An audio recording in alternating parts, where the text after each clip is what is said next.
Hello everyone, welcome to the program and welcome to Oblivion.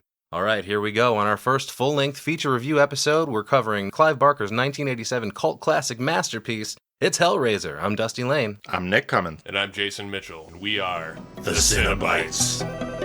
Hello. I came for you. We have such sights to show you. It was an excellent day for an exorcism. I said, I'm not gonna hurt you. I'm just gonna bash your brains in. I want to play a game. What's the boogeyman? As a matter of fact, it was. This is God. We all go a little mad sometimes. Haven't you?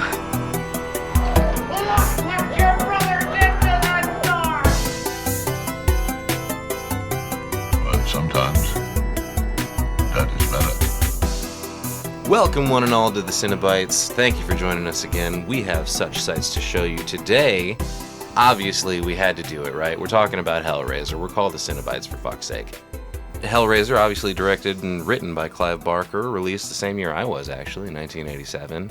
Rated R, of course, runtime of 94 minutes. I think this was a good one, boys. What about you? Yeah, this is one I feel like we definitely had to cover right off the bat. Just, being the Cinebytes, and this is definitely one of the staples for, original horror, and especially the gore, For sure. Yeah, and just to clarify, it's the Cinebytes, not the Cenobites. Yeah, I just thought it was a cool name. Obviously, Cine because movies, Bytes because digital files of information, Yeah, man, this one was a fun one. I was obviously grossed out at various points. Overall, though, it was a really good time, I thought, for a directorial debut by Clive Barker, someone not knowing what the fuck he was doing. I think this was fine. It was impressive, actually. Yeah, it's really impressive what he was doing with the directorial debut. I mean, Clive Barker was really hitting the storytelling scene, and I actually watched this for the first time last night, and I was blown away by how well it holds up. Mm-hmm. This is one of my dad's favorites. I know I talked about in our intro, like, my dad is kind of where my roots in horror come from, and I mean, he had Pinhead tattooed on his arm, so it was like, nice. Okay, I was excited to watch it last night, but I will tell you, I was not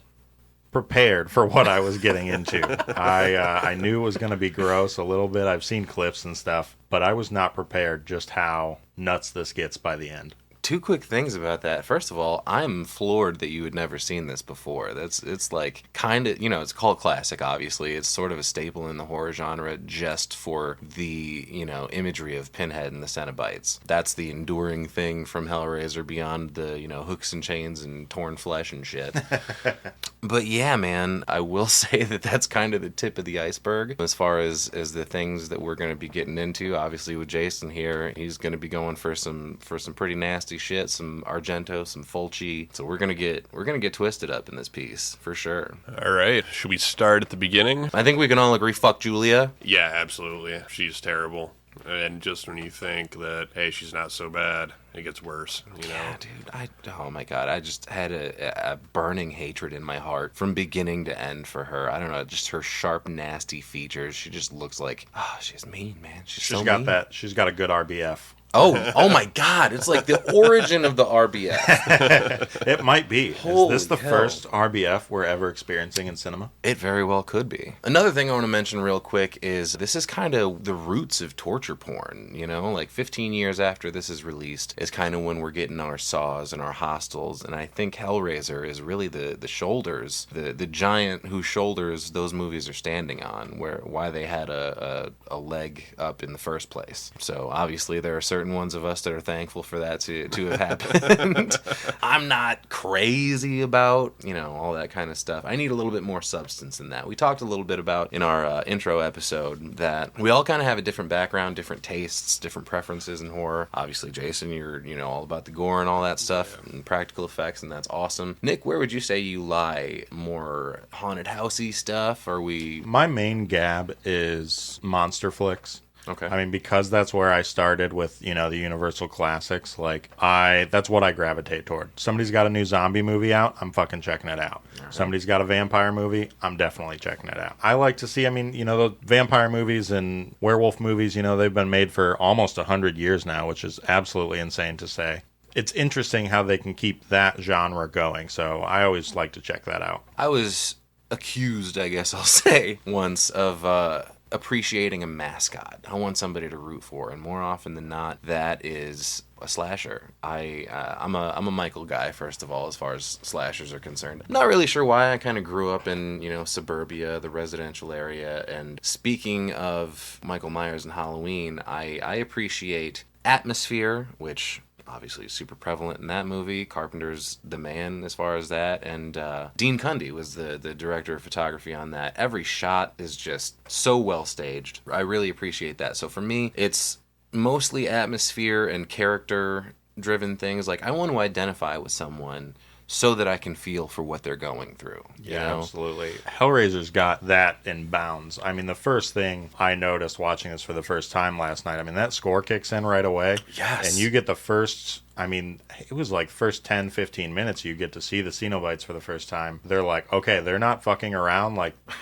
Frank's he's getting off on, being ripped apart. And unfortunately, it didn't turn out too well for him, but it just gets going right away with the atmosphere and builds dread from there. For sure, man. I totally agree about the score, by the way. That's definitely a point that I made in this. As I was writing down, I wasn't super familiar with Christopher Young's work, who did the music for this movie, but it was like hauntingly beautiful. Speaking of Clive Barker, it reminded me a lot of Philip Glass's Candyman score. Really, really nice chord progressions and everything. Obviously, being a musician, I'm going to listen out for that kind of stuff. But yeah, being familiar with Christopher Young, man, killed it with a capital T for sure. Yeah, the scores are so important for the movies. I feel like it can really make or break it. Got to be suspenseful. It's got to be creepy. It's got to really match what's going on. And this is a movie in particular that I think needed a good score, because if you don't have that to set the tone, to provide that atmosphere, to build suspense and tension, you're just gonna kind of be looking at torn flesh and these nasty bastards ripping people up, and it's like, okay, but it really is the score that sucks me into it. And when it does get to those points, you're like, oh shit, all right, now I realize where we're at. Yeah, I was sucked in. No pun intended there, but like Julia sucking fingers. It's her favorite fucking thing to do. That's like her and Frank's thing, man. She's always sucking his finger, sucking even when he's bloody all fingers. Even when he's all juicy and dripping. Yeah. She's like, yeah, man. I couldn't. You guys will hear probably toward the end of the episode. This movie is not my jam. I can get into gore, dismemberment when it comes to monsters, and there is that element of, how do you want to say, not real, but this movie does it so well, and I think it's a testament to the practical effects and the effects team on this movie that it does feel so gross and nasty. And like when they're stabbing that, he's got a switchblade. When he stabs that into the rat, I don't know if that's a real rat, but it certainly fucking looks like it. It definitely does. Yeah, the other one nailed to the wall. They did a good job capturing that kind of stuff, for sure. All right, so let's get into it, boys. What do you think? What's this movie about? What indeed? Honestly, it's about a dude who is just seeking carnal pleasure, and that's all we really need to know about Frank, I guess. And the rest is history, man. That pretty much is the plot. He's seeking out this thing that he hears can, open up realms to untold pleasures and all this stuff. And he's like, fuck yeah, sign me up. And obviously he wasn't ready for what ended up happening. So yes, once again, let me go through my little template here. Title Hellraiser. Clive Barker is a director and writer, obviously. New World Pictures is a production company. Obviously it was an R rating from the MPAA. Runtime in 94 minutes, which I think is about perfect. Released in 1987. I tried to get some information about the setting, specifically. It was filmed in England, in London primarily. But then I was trying to look up some other information about it, like, where is this supposed to be set? Where are we as the audience supposed to believe this is taking place? And all I could find is the U.S. somewhere. I think Julia, and there's the guy that she meets at the bar also kind of has an English accent going on. Right. Otherwise, it's pretty American, I feel like. Yeah, I kind of got the feeling it was like, industrial town, kind of like the town we're from. Like, you have the normal parts, your suburbia, whatever, but then, kind of on the outskirts, you got the, smoke coming out of the giant pipes and everything. And I don't know why, but maybe it's just the rawness of this movie. It just felt, rustic almost. The industrial aspect of it, and like everything we look at is kind of gross and uninviting, especially the fucking house. We'll get to that. So let me run through the characters here. We got, of course, Frank Cotton, played by one Mr. Sean Chapman, Julia, Claire Higgins, Larry Cotton, which my daughter was telling me was listed in IMDb as Larry. I don't know what that's about, but of course Larry Cotton, played by Andrew Robinson, Kirsty Cotton, Ashley Lawrence, and then her little boyfriend guy Steve, played by Robert Hines, Frank the Monster, Oliver Smith, and then of course we have our beloved Cenobites. Pinhead, amazing performance by Doug Bradley. This was his first movie. Can you fucking believe it? Oh yeah, I did not know that. I did not know that. Just the commanding presence that he has is, I was amazed, floored to find out that this was his first movie. Steals the show for sure. Oh yeah. And he wasn't even Pinhead in this movie. He's just listed as lead Cenobite. I didn't even notice that. I was kind of going through the credits last night, and I noticed like Butterball and is it Chitter Chatter or just the Chatterer? So we got Pinhead listed as lead Cenobite, Chatterer Cenobite, I believe it is, or maybe Chattering Cenobite. And then for some reason in the credits they put quotes around Butterball Cenobite. And it's never said in the movie. He's never called Butterball. No. They're just like, oh, look at this little tubby bastard. And then the last one, played by Grace Kirby, is just female Cenobite. And we should mention Chatterer, played by Nicholas Vince, Butterball, Simon Bamford. I watched a little behind the scenes thing on my Hellraiser disc, some featurettes. Simon Bamford, I was like, I don't know why I was expecting him to look a little more dumpy, but he was like, at least in the interview, he's a good looking young guy. And then you see him in this, and it's just like 18 chins and what's up with the neck wrinkles, steampunky glasses. And, right. Yeah, they do a good job at grossing these guys up and gals. Mm-hmm. I want to mention one more time, obviously we talked about Christopher Young and that beautiful score already, but cinematography by Robin Vigian. Good on you for that too, and thank God you were there, because I don't think if it was just Clive Barker, he would have been up a creek, I feel like, without a paddle, I don't know, you might not even had a boat, who knows. So let's get into it, boys. We open in Morocco, which I also had to look up. There's not super evident, but yeah, we got Mr. What's your pleasure, Mr. Cotton? He's like, well, obviously the box, dumbass. It's the only thing on the table. Here's your money. Check out my dirty ass fingernails. I'm gonna slide that across the table to you and get the hell out of here. Yeah, and this is where you can tell we're trying to get to know Frank a little bit, and Frank is searching the world to find the next most pleasurable thing. Frank has already done it all, almost, kind of thing. You know what I mean? Yeah, dude. As far as fetishists, people looking for those carnal pleasures, it's like, I think he says to Julia at one point after they get done doing the nasty, he's like, it's never enough. Right. And he walks away, and she goes to chase him down. No, please, I'll do anything. Let me suck your finger. He gets frustrated. I kind of took it as like they started to get down to business, and I mean, she seemed to definitely get off, but it was almost like Frank, he says that line, it's never enough. Like he couldn't do it because he didn't believe it from her. She wasn't as into it as he needed her to be. Right. Yeah, and I mean, I feel like they were, maybe that's kind of the start of their affair. She's married to Larry, and Frank is his brother, and I mean, I think Frank just opened Pandora's box, literally, of pleasure here. So. Oh, man. So, yeah, he grabs the box from this gentleman in Morocco. I mentioned the dirty fingernails. As he leaves, we get the foreboding line of it. It's yours. It always was. That kind of thing. We cut to the attic, and speaking of fingernails, holy hell, man. I don't know what's going on with Frank. Obviously, the candles aren't helping. It's got to be hot in there. Right. But he's sweaty as shit. He looked like he just jumped out of a lake. Yeah, he's sweaty all the way down to the fingernails. Look, I'm a musician. Anytime I play a gig, it's inevitable. I'm going to be a sweaty mess. However, I don't think my fingernails have ever sweat. No, I can't say my fingernails have ever sweat. No, Jason, you ever have sweaty I fingernails? don't think so. Okay, all right, just making sure it wasn't just me. He's got drips and drops everywhere. For sure. And he's just sitting in a room at this point. I mean, he hasn't gotten into anything yet.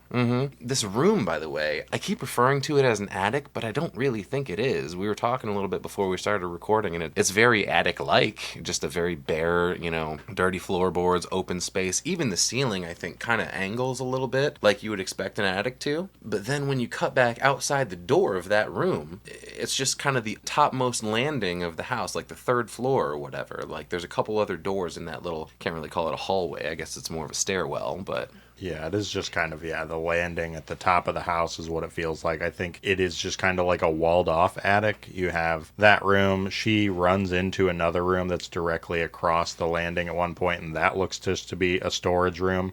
The best windows in the house that are all covered up by newspaper, but I was sitting there as a wannabe home buyer like, God damn, like, this house is dirty, but I'll buy this house. Honestly, yeah, dude. The house was kind of sick. It gave me some, like, the outside, the structure of it gave me some Amityville vibes a little bit. And I definitely dug, like, the stained glass and stuff. That was really, really cool. Yeah, some nice old-timey house feels to it for sure. I guess that was in London. I can't remember the name of the road that it was on. But, yeah, definitely a nice scouting location picked up, and good on you. Well done. So we're kicking it with Frank. He's upstairs in this, air quotes, attic. He's messing around, fondling his box.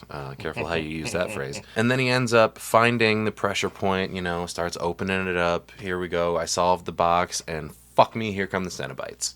The attic space kind of transforms, and when the puzzle box is solved and opened, all of a sudden we're in that hell dimension within this room. Right? And we got chains everywhere, and whatever that fucking pillar is, that I don't know what the story on that is. The pillar of flesh. Yeah, man. It's just like ears and yeah, random pieces of, I think I saw some toes, but there's also like animal skin, and like it's just a pillar of nasty is what we'll call it. It's a big old pillar of nasty for sure. But I do think, they do a good job at like almost, it's not even almost, like they're changing the scene. I mean, with the colors and everything coming through to kind of paint a picture, like once Frank hits that pressure point, you get like the blue, greenish lights, the floorboards start shaking, just from utterly just pitch blackness. Drop these chains in the pillar of flesh is what we'll call it. I do think that's some pretty cool imagery, just to see these chains shooting out of the darkness, just a black void of nothing. Hell yeah. Jason, tell me how you felt about this dude's flesh getting torn into with these chains. I knew you were probably popping a boner over I thought it was great. I mean, the special effects are crazy, and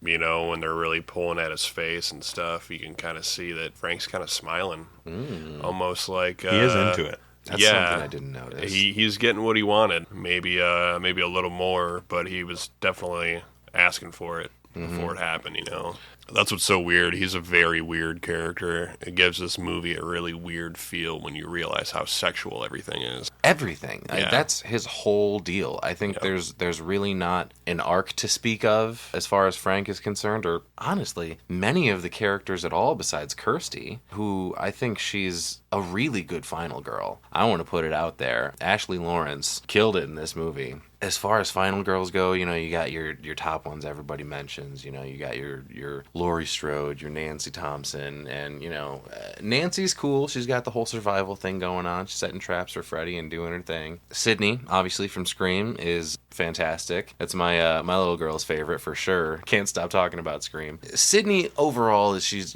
got a vulnerability to her, but she's willing to do what she needs to do. So she's cool. Honestly, dude, I'm going to get some flack for this. I don't really like Laurie. I don't think she's a very good final girl at all. We're in episode 1 and I'm walking out already.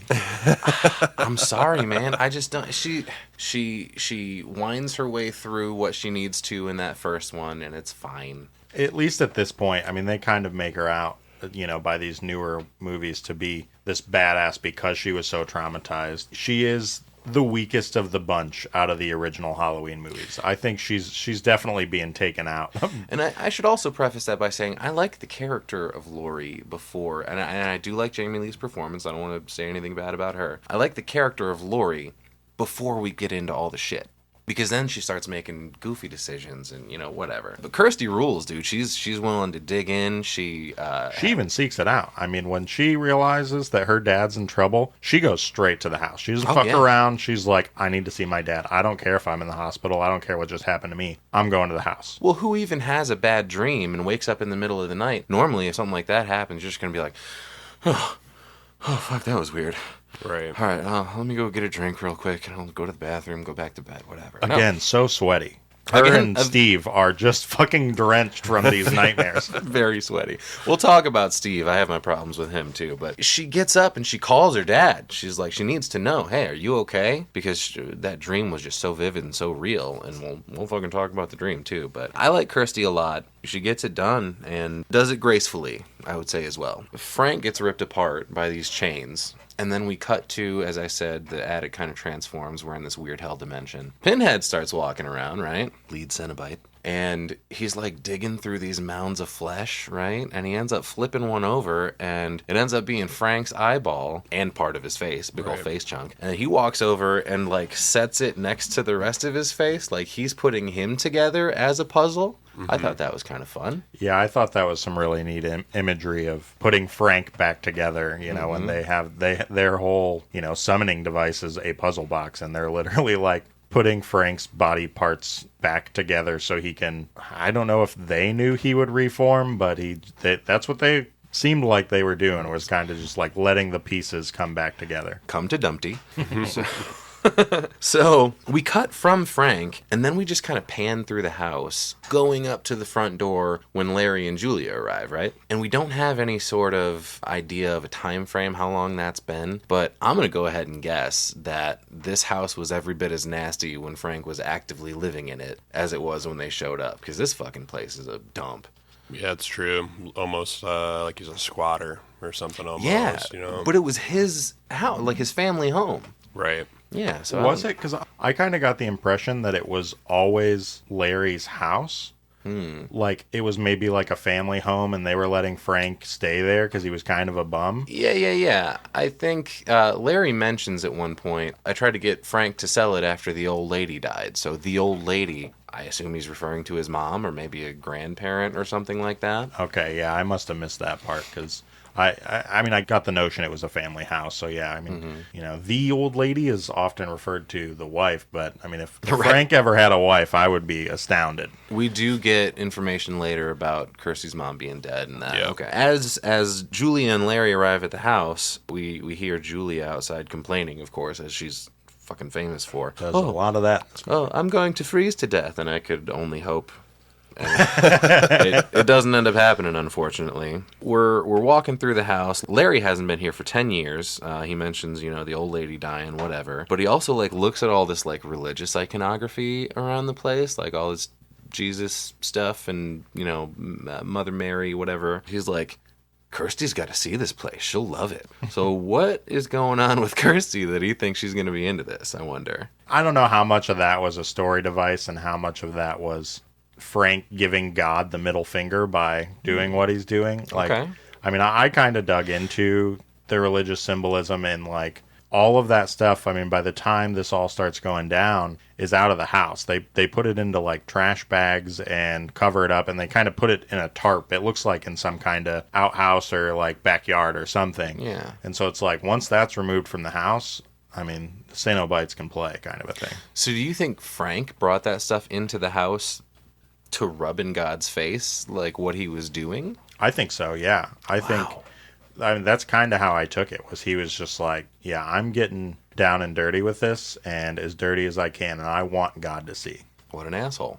Yeah, I mean, clearly. Frank is obviously awful. There's not a likable person in this movie. They all have their problems. I think Kirsty's the only one. Yeah, I mean, being the final girl, she's, probably the only likable person. Because even later on, you're rooting for Larry and hoping Larry doesn't bite the bullet knowing it's coming. But even he's kind of got his, he's a little possessive over Julia. And Kirsty. Definitely in Kirsty. I mean, that's his little girl, I guess. I don't know. Dusty, you and I both have daughters, so. Yeah, that's true. I there was a moment in a minute here after we see, like, the movers and stuff, where she's like, oh, yeah, it's Julia here. And then she's like, all right, well, I'm going to go, do whatever. And then she kisses him on the lips, and I'm like, Yeah, it's like, why are you...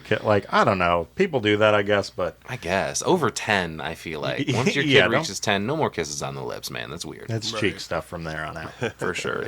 Honestly, once they reach adulthood, if even that. I mean, I am obviously, well, not obviously, nobody listening to this knows me, but I'm an affectionate person, I like hugs and all that stuff. And he gave me a kiss when I walked in. Yeah, and I'll give you another one when you leave. Don't worry about it. Jason, you too. Bend down so I can reach the top of your bald head, and let's do this, man.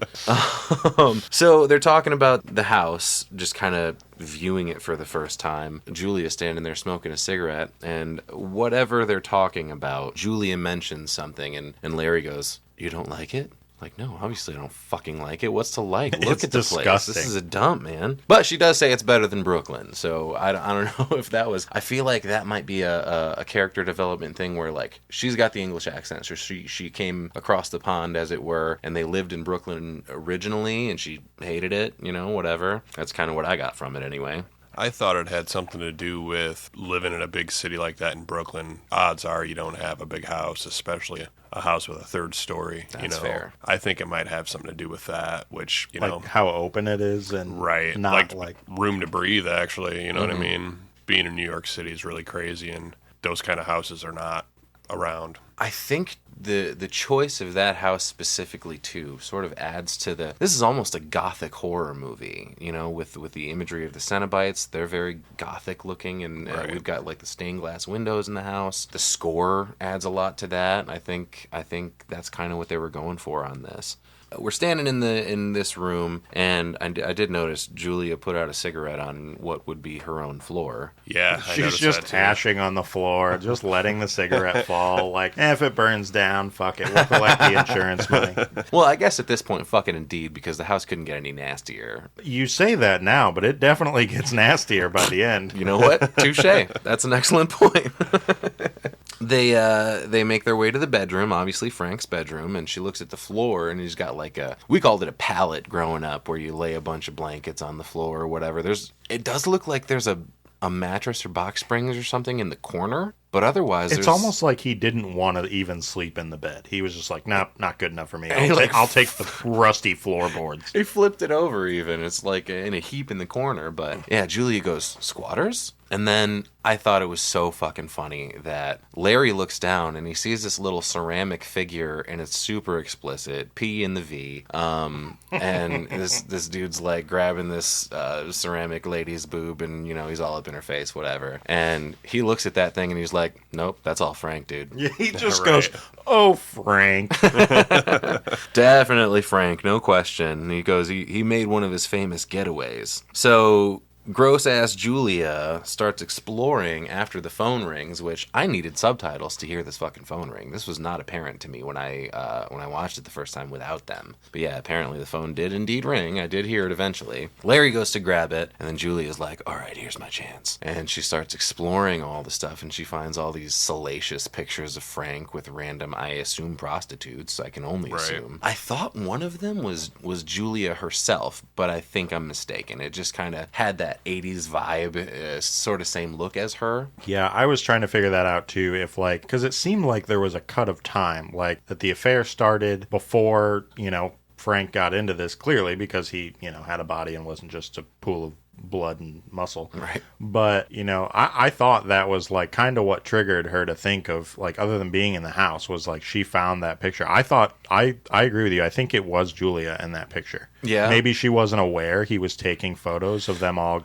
getting off, but... Well, I'll tell you why I ended up settling on Julia is not in any of those pictures, because she ends up keeping one of them. And at first I was like, oh, damn, she must be grabbing and pocketing the one of her because she doesn't want Larry or Kirsty to see she, had an affair with Frank. However, you see later the picture that she did keep was Frank posing with this black girl, and she rips the picture so that it cuts the girl out. She just wanted the picture to look at Frank because she still, feels for him or whatever. Okay, I gotcha. So, yeah, she ends up pocketing that. By this time... Kirsty's on the phone, or Kirsty. Oh, yeah. The phone rings, and obviously Larry, A, wasn't expecting it, and B, was not pleased by the phone ringing at all, which I thought it was a little weird that Kirsty even had the number to begin with, but Larry picks up the phone and he's like, "Who is this?" And she's just like, "Hey, Daddy, got to town." Yeah, I found a room. And he was like, "Well, what the hell are you finding a room for? Come stay with us." She was like, plenty "Well, of room at the house." she was like, "No, I got to get a job too." He's like, "What do you got to get a job for? Come on, just stay with us. You're fine." Yeah, the other undertones here that Daddy just wants his little girl at home, kind of a thing. Yep, I think that speaks to a lot for sure. So eventually, they get done with their phone conversation, and she's like, "Oh yeah, I'll be around whenever." Julie finds a nasty Frank pics and keeps one, and then she walks down the stairs and she's like, "All right, fuck it, let's do it."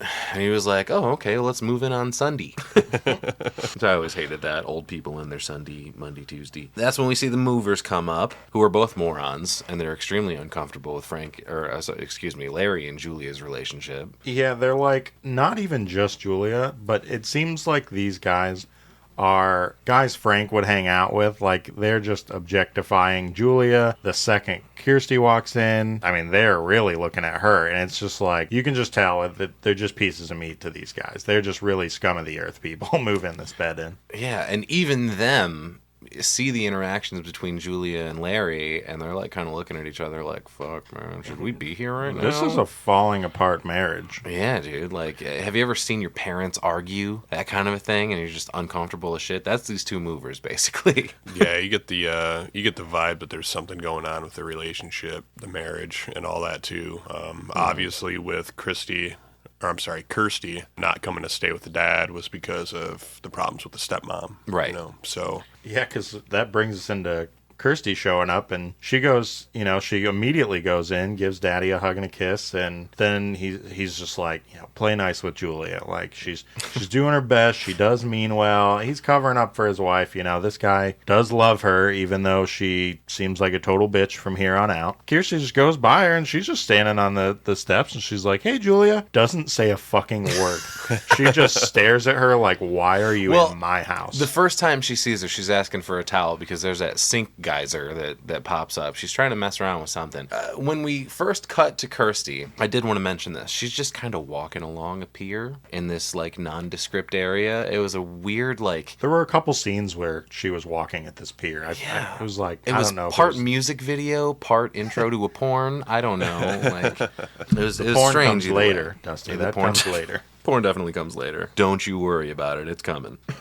But yeah, clearly Larry and Julia hate each other. Kirsty's none too fond of Julia either. So yeah, we cut from her walking along this pier to her showing up at the house, which that was fast, first of all. She goes into the yard, sees they've thrown out all this like religious iconography and stuff, and she kind of grins at it. So Larry was probably onto something when he was like, "Oh, Kirsty's gonna love this place. Check this shit out." So she kind of grins at it and then walks in. We see her walk past the movers, and this asshole is like blocking her from coming in. Like, yes, the bed is there, but you could have been a gentleman and moved that thing. Come on. Oh, he was trying to cop a feel. Yeah, he was running game. That's just those guys for sure. Right. So it was funny too. Before she showed up, he's like, "Oh, you got any beer?" I'm like, fuck off, man. Like, you've moved one bed from what we've seen. You don't get a beer yet for helping us move.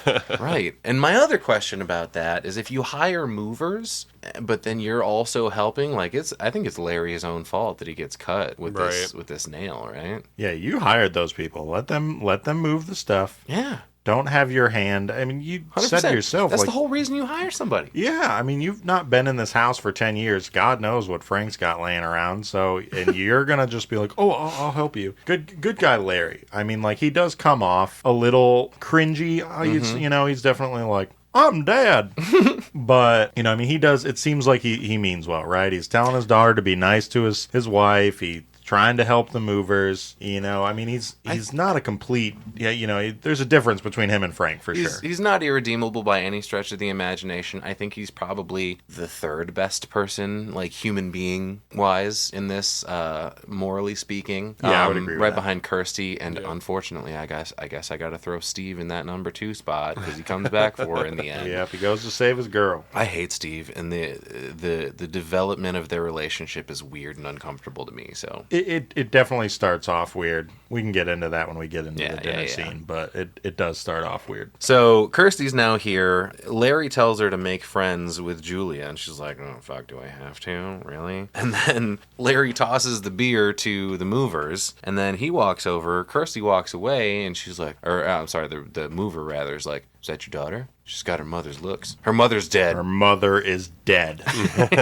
Don't you feel like a dick now? This is where we get the little sink geyser I talked about and gets Kirsty all wet, which is why we then flash back to Frank showing up because he's in the rain, and all you hear at first is he goes, can I come in? Which I don't think this guy's voice fits his face at all. No, it was not what I was expecting the first time he talked. Did you guys get like a weird like dubbing thing going on with this? Like, I thought it was just a strange, out of place. I didn't notice that. I mean, I thought it synced up fairly well, but I mean, some of the audio, I mean, maybe they had to recut it or whatever, but it seemed off. Yeah, for sure. Jason, did you pick up on any of that? I think it sounded all right. It's definitely weird hearing somebody's voice for the first time, too, when you're really not too sure what to expect. For sure. And a lot of these, these early horror movies, once you start to get into this, I mean, this isn't a slasher by any means, but when you get into the 80s horror, a lot of these people, like, this was their start off, you know? I don't know if that guy went on to do more stuff, but Jason, you just said, like, the first time you hear somebody talk, I mean, you can definitely you kind of have a preconceived notion of what they're going to sound like, and so when they have, like he's got this gruff and, I mean, like, possessive tone to him, like, every time he talks, he's just like, anything he talks about is his and his alone. Right. Well, you see this guy, and he's got, he's kind of a hot guy. He's got like a George Michael 80s thing going on. But yeah, he starts talking, and he sounds like a older, at least middle-aged gentleman who's kind of had it with the world and everything. Right. Which I guess to a point he kind of has at this point. Julia is standing there. She opens the door for Frank, and she immediately is like, can I come in? And she doesn't respond at all. Can I come in? He goes, I'm Frank. Brother Frank. And that's when she's like, oh, Brother Frank. Okay, all right, now I gotcha. He's like, yeah, of course you can come in. He asks for a towel, which cuts us back to Kirsty asking Julia for a towel because she's all wet from the sink. And that is where she goes, yeah, there's one in the bathroom. Kirsty goes into the bathroom, and then Julia just fucking ghosts her, dude. Walks up to the next floor, and she's just kind of standing there trying to be quiet. That was fun. It's all caught up in the moment from that flashback, Maybe that's it, yeah. That, as weird as it is, just Kirsty asking for the towel was enough for her to trigger that, and she was like, oh yeah, right, Daddy Frank. Right. Oh God. Oh yeah, we're gonna get to all the daddy shit for sure too.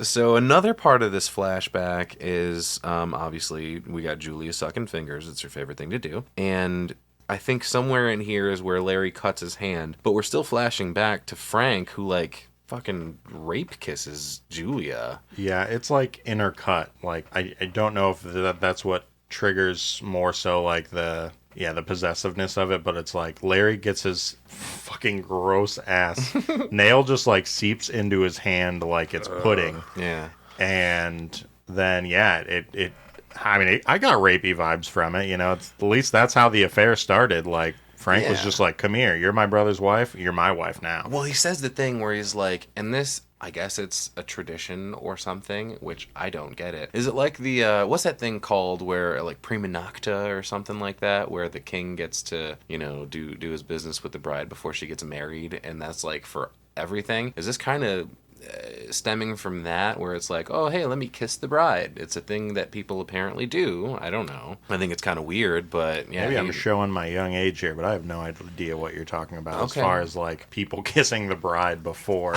marriage. I've never heard of that. I think it's an old-timey tradition kind of a thing, because he goes, can I kiss the bride? And then it cuts to them. He's just like grabbing her by the throat and really having at it. He's letting her know what he's about right off the bat.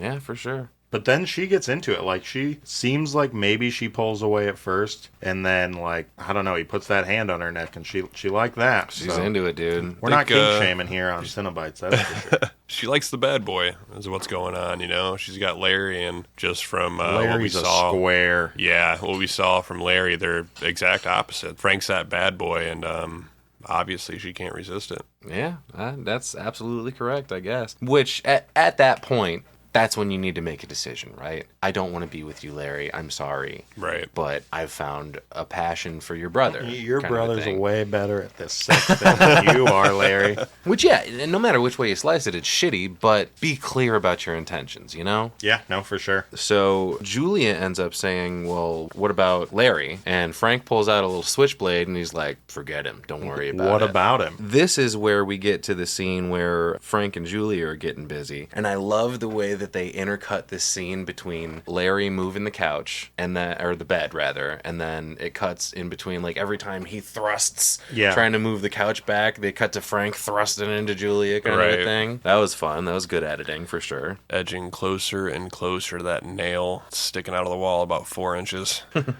I do think it's kind of hot, actually. Frank pulls out that switchblade and he like cuts her dress off or whatever. Like, all right, good move, dude. Good move. Dusty's letting you know what he's about right off the bat. Hey, man, you know what? Again, you just said it a couple minutes ago. No shaming, all right? So, yeah, we cut between these scenes, and then Larry ends up getting the nail in his hand. And I think it's hilarious that he then walks upstairs into the attic, and he's, like, holding his hand, walking toward Julie, and he's just like, here. He's like, help me. He just goes, here. Yeah, that's how useless Larry is. He can't even just bandage his own wound. He's got a thing about blood. Yeah. He does turn his head to it. He's going to puke or something. Which I guess I'm not clear on what it is that Larry does. Yeah, But he I thought he was like in the medical field in some way. Am I crazy? I don't know if they ever specify, Yeah, I was really. going to say, the way, I thought he was just like a business guy. Right. Okay, yeah. Yeah, he's gone during the day, obviously. Yeah, he walks in with a suitcase or a briefcase or whatever. Classic 80s dad. Yeah, Right. he's got the collared shirt on for most of the most of the show. That's so. quite a shirt, too. These stripes on this bad boy are pretty great. Hey, that's coming back, man. Everybody's wearing one of those shirts now. Yeah, it's kind of goofy. There seems to be like a 30-year turnaround on things. For some reason, in the 80s, we were all about the 50s kind of stuff. Mm-hmm. And then, we go 90s, 2000s, 2010s, and then we're all about the 80s again. So I'm wondering, for this new 20s decade, are we going to go back to 90s? We kind of sort of have a little bit here and there, but I want to get back to it. That was my favorite decade. I think we are, man. Etnies are back at Walmart. Oh my so God, yeah, Etnies it's- Jinko jeans, dude, Yep. coming back. It's all circling around again. Guys, sorry, you're showing your age. I was born in 95, so... You know what? The more you want to keep on making comments about how old we are, all right. The child of the group. I'm sitting at the controls here. I can cut that mic anytime. I love grunge music as much as the next guy, but I don't remember anything from the 90s. Yeah, I actually don't. I'm not a big grunge guy. Nirvana, I never really understood why people are so about it. Strike two for Dusty for the show. Yep, First, he there we doesn't go. like Lori, and now he doesn't like Nirvana, who's in my top Hey, 5 man. bands of all time. Different strokes for different folks, all right? Everything's all good here. Speaking of stroking, what was Frank doing? Well, he was stroking Julia, of course. She was wrapped up in that. I'm not really sure why she was in the attic. Did she hear something going on in there, which is why she walked in? I'm going to keep referring to it as an attic, whether it is or not. I don't care. I thought there was some kind of, whether she heard the rats or what, but she definitely heard a noise in there, I thought. Okay. And no, because it also seemed like that was the room that the affair was going on in. Did you guys catch that? It was Frank's squatting room, wasn't it? It might have been. So I'm maybe not she sure. knew that, so she was going in there to kind of remember Frank. Right. I assume it must be the same house, right? But It seems like it. maybe not, because that's apparently where Frank was living, and he knocked on the door. Yeah, he wherever knocked on Julia the door. was. Yeah, I think... Maybe it's a different house altogether. Yeah, I don't know. Not enough. Not enough context clues. Yeah. Right. So Larry walks in and goes, here, take my hand. I can't handle blood. I'm going to pass out. And she's like, no, you idiot. You're not going to pass out. Whatever. She does. She's like, God damn it, Larry, you're not going to pass out. But this is the all-important scene. This is what was the catalyst of the entire thing. His blood drips on the floor. A lot of blood. A lot of blood for not that big a cut. Yeah, I mean, it's a hand wound, I guess. You got an artery right there, so. Right. For sure. Maybe his blood's a little thinner or whatever and running out a little faster. Some But awesome shots, though. It really set the mood of just, the blood, they really got the pool of fake blood dropping and the droplets hitting and splashing over the Yeah, the man. boards and then sinking into absorbing. it. Again, credit to Robin Vigian. Great cinematography for sure. If I had to guess, those were probably shot some kind of reverse. There was a lot of reverse stuff, especially with Frank reconstituting himself. Right. Most of those shots were in reverse. They actually destroyed the corpse rather than, building it back up, obviously, Right. because how the fuck do you do that? But yeah, that was part of the documentary footage I was watching. The SFX guy was mentioning that he did a bunch of shots in reverse for sure. Okay. But yeah, the blood looks great dripping down, and then of course Julia escorting baby Larry down the stairs, and Kirsty comes up and he's like, "Oh, what happened? Your dad cut himself. He needs stitches. Okay, let's go. Can you drive?" And then we get to this cool ass scene of indeed Frank reconstituting himself because of the blood seeping down into the floor, which that floor really sucks it in, huh? Yeah, it really does. I'm wondering what it is that has Frank just been kind of stuffed beneath the floorboards this whole time? I kind of got it that maybe like his heart was there or something. Like part of him was, I mean, I don't know how it got hidden. I don't know what the physical properties of the Cenobites are. Like if they can physically do stuff in the, for lack of a better term, the mortal world. Mm-hmm. But that's kind of the way I like, because of the ritual that Frank inevitably does with the puzzle box, is his soul is kind of bound to that place until he's fully back. Because he talks about how he has to get away from them, and they seem bound to that room as well. So did it have to be that room that the blood was dripped in then? It's just because that's where the ritual takes place. Okay. Like he did the ritual there, so that's where the Cenobites know he is. So if somebody cuts their finger in the kitchen, they're all right. Yeah, Okay. I think so. Which I guess it does make sense because, Larry cuts his hand on the stairs. He walks up. It's not until he goes and drips blood all over the attic over the floor, that it starts. Yeah. Right. Okay, for sure. So, the rumbly floorboards. Frank begins to reconstitute. It looks painful as shit, honestly. When he finally sits up and kind of screams. I thought the effects were fucking awesome. It was gross as hell. I was into it, dude. Yeah, definitely. I mean, this is when I started. I was still good at this point, but I was just like, oh, okay, here we go. This is what we're getting into. We're kicking things off here. Yeah, everything got really wet and drippy. You know, they did a really good job on all the special effects for, we're looking at 1987 here. Oh, yeah. Every time they show, we'll refer to him as Monster Frank, I guess. I think that's how they put it in the credits. Like, his whole, because he doesn't have skin, it's dripping, it's gross, there's always something dripping from his head. Like, from the get-go, I mean, when he goes into, stage 2 of building himself back up, like, he's still just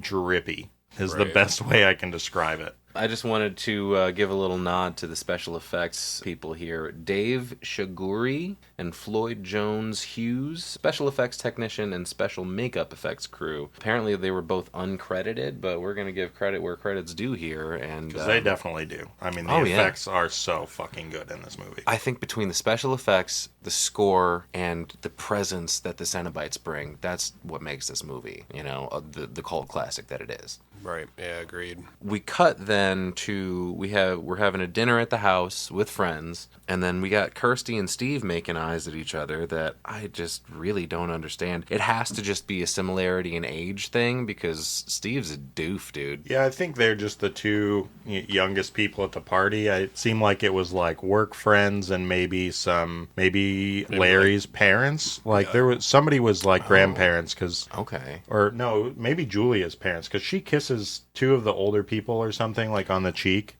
It's definitely some kind of relatives for sure. Yeah. I was wondering about that because, she it looked for a second like she was kind of giving everybody a hug and a kiss at the party, except Larry. Yeah, totally skips over Larry. Did you, maybe I'm misremembering this, I mean, I watched it last night, but did we gloss over the fact that Monster Frank grabs her leg? Wasn't that before the dinner scene? No. I think that's coming just after the dinner scene, that's what she goes up and then she gets grabs after that. Frank reconstitutes himself and we don't have anything else because she says she's going to bed. She's not feeling well, doesn't want to be there with the relatives, basically, is what it seems. And then she's like, see you, Larry. Yeah, clearly she feels fine. She's just trying to fucking Irish goodbye this party in her own house. Yeah, totally snubs Larry, which goes back into how their marriage isn't going that well. And on the rocks, of course, dude. Where's she going to think about Frank again. And speaking of on the rocks, Steve is like clearly trying to get Kirsty drunk here. Right. Because Larry says something about, and what is my beautiful daughter drinking? Again, a little weird, Larry. And then Steve starts pouring. She says, first of all, she goes, I don't know. I don't remember. She even says at one point, she's like, that's enough. That's enough. And he's just like, oh no, I'm going to keep pouring. Yeah. She goes, stop, because I'm not going to be able to stand up. And Steve goes, so lie down. He does. Yeah. He makes that weird Right. comment of lie down. Right in front of her Oh, dad, man. too. Right in front of her, yes. Yeah. Bold move. Also, if 80s. they are relatives, is this kid just like a friend, or maybe there was like He- intermingled of work friends and relatives at this dinner? Because yeah, Steve's just randomly there, right? This is another dude that I thought had some sort of, maybe it's revealed a little bit later when they're walking along in that like alley or whatever, but I thought he was a medical professional of some sort too. Maybe. I don't know. I didn't catch any of Maybe, that. maybe not. Okay. By the time that they're making their way through the alley and they run off together, I was pretty grossed out already I was thinking about Frank and his gooey goodness. Oh, yeah. Speaking of gooey goodness, that's what Steve's got on his mind, because he pulls this cigarette trick. He's got a cigarette hanging out of his face, which that's a good look. And it's, going down to, almost to the filter or whatever. And he's got it in his mouth, and he does that thing where he flips it into his mouth and then back out. Yeah, so fucking Which is gross. fucking disgusting, man. Why would you do that? That's not impressive. It's not cute. It's not funny. But then Kirsty smiles at it for some reason. I think it's supposed to be his fancy tongue work. Again, everything is... She was picking up what he was putting down. Yeah, everything is sexual in this movie, whether you realize it or not, and I think that's where it was going. That's A another, little. that's a You layer know. I did not pick up on at all. Yeah. But yeah, dude. It's good with his mouth kind of thing. And then, all the sexual innuendos that are happening and the booze, I do think this movie does a good job of capturing that hedonism, that aspect of carnal pleasure, and everyone's looking for it in one way or another. Larry is starved for it because Julia doesn't give it to him. Julia is starved for it because she doesn't give it to Frank, or she doesn't give it to Larry because she doesn't want Larry. She wants Frank. Frank himself is a goopy mess, and on and on and on and on. It's everything that this movie's about, and I think that it is captured really well. Another part of this dinner party I wanted to mention is a really weird line delivery from Larry, because he's telling everybody the story of what happened earlier in the day when he cuts his hand and he ends up going to the hospital to get stitches. He says something to one of his friends, and his friend, who I think is a lawyer, he mentions, he's like, oh yeah, maybe should have sued him. He's like, you know what? I'm gonna do it. I'll talk to you later. You know about that stuff. We'll sue his ass. He put the emphasis on the wrong syllable right there. Yeah, he did. Sue his ass. His ass. So I just thought he was drunk. I don't know. I thought he was trying to play it off like, oh yeah, the injury, no big deal. My wife just had to rush me to the hospital. Right. I couldn't look at the blood. But you know what? It was his fault that I jammed my hand into the nail. So I will get that bastard. yeah, either way, I don't know. I thought it was goofy as hell, but It that's definitely fine. was goofy. So that's where we get the cigarette trick. That's where we get, I won't be able to stand up, so lie down. And then Julia goes to bed in heavy quotes, because obviously she doesn't. Another weird line delivery at the very tail end of this is whatever lady is there, she asks in the goofiest way, does it still hurt? And he says, oh, only when I drink. Only when I drink. Yeah, that's what I was going to bring up. So Julia comes back to the attic. This is where Frank comes out and grabs her ankle. And I thought the shot that followed that was so fucking cool, with him crawling across the floor at her. The camera's panning back, and it's just a really arresting image. I couldn't tell if it was... You said you watched some of the behind the scenes, so maybe you can shed some light on this, but I couldn't tell if it was almost stop motion with some puppeting work, or if it was they put this meat sack on top of a remote control car and rubbed it through there, or what. But that I don't know. I think it's just an actor in makeup. And they just darken the back half of him. Yeah. He's just crawling through. Okay. Dragging it across the floor, almost as if he doesn't have a bottom half to his body just yet. Yeah, that's what it seemed like. He didn't have any kind of back half to him. Okay, for sure. So yeah, he grabs Julia, and obviously she freaks the fuck out. He gets her attention and then says, "Don't look at me," which make up your mind, dude. Oh, yeah, he was at that point, he was still disgusted with himself. Yeah, I can definitely see where, like, he doesn't want her to see him like that, sure. Mm-hmm. But he's also getting her attention so that she can help him, because he knows at this point already that it's the blood that brought him back, and it's the blood that's going to bring him all the way back. Mm-hmm. Much like Jason. Jason's going to die one day, and there will be a bloodletting ritual at his funeral. Blood. But yeah, Monster Frank is scary, dude. I like his look a lot. It's almost like a dried out skeleton at first. Is what it kind of comes off as. But not dried out. It's not juicy dried from the out. jump, He's dude. wet, but he's white, and you can see through his cheeks. Yeah, you it's know just what I mean. like the bare bones of what muscle is attached to the top half of his bones, and Yeah, he's not all pink yet, you know, and bloody yet. He's just kind of like a skeleton a little bit. So we cut back away from the attic space here. We go to Kirsty, who's walking through the hall, and she's fucking lit, bro. She's like smiling at herself and just kind of stumbling a little bit. through the stairs, like, oh, Steve, And Steve. She finds the bathroom. She kind of puts herself back together and kind of, okay, I'm good. And then she walks back out, and that's when she sees Julia on the steps, and she like says something to her, like, hey, how's it going, or That's whatever. when she ignores her. And Julia doesn't say a fucking Not a thing. word, yeah, But okay. guess who does? Here comes Steve following Kirsty through the house because he's a fucking creep. And he's like, Kirsty, I thought I'd lost you. Correct me if I'm wrong. Is this not the first time they're meeting? That's what it kind of seems like, but There- as the story plays out. I was gonna say they're definitely. I mean, at first maybe there's definitely some like I'm gonna have a one night stand vibes going off at first, but then like it seems like they definitely develop a relationship. I mean, Steve definitely goes back for her later, so I just fast friends, I guess. No matter what they do, I just don't believe it between these two. They don't have chemistry. No, I mean, not to talk bad about actors, but that guy was, Yeah. he was not bringing his A game, or just didn't connect with the actress or what. And that could very well have had to do with Clive Barker's direction too. Being an inexperienced director, this is his film debut, as we mentioned before. Maybe he didn't really. The only note that I know he gave someone as far as direction is concerned is Doug Bradley himself, who he kept just telling, do less. We need you to keep it subdued. Don't make these big grand gestures or whatever. The idea is we want you to be Intimidating. quietly terrifying. Yeah. Oh, one thing I forgot to mention earlier about Doug Bradley himself. Apparently, he had the choice to either play this, quotes, lead Cenobite, who's got nails driven into his head all over the place, or he could play one of the movers. Oh, wow. Wow. Yeah. I did not know that. And he absolutely made the right choice. Because I'm assuming he plays Pinhead throughout then. Oh, yeah. The series, they don't change actors at all. I don't think anyone else, besides the newest Hellraiser that was released in 2022, I don't think anyone else had ever played Pinhead. Okay. I don't think. I don't know, but I don't think. But yeah, absolutely the right call doing that. He mentioned at one point, like, oh yeah, well, this is my first movie. I feel like it'd probably be a pretty good idea to let people see my face, Right. and recognize me and get through it on my own merits and all this stuff. But no, dude, it was definitely the right call playing Pinhead. Iconic, obviously, and unbelievably impressive for his first role once again. Oh yeah, and that's the weird thing about Steve saying he shows up on the landing below Julia. Oh, I thought I'd lost you. I'm just sitting there like, okay, what if you have? Don't worry about it, dude. You're not her keeper or whatever. The whole thing was weird to me. All the men are possessive in this, even if just slightly. Mm-hmm. It was weird to me, though, that he was possessive immediately. Yeah, like, you're my girl kind of a thing. Yeah, like, fucking says who, dude? She's like, oh, don't go, Steve. And I'm like, why? You just met this man.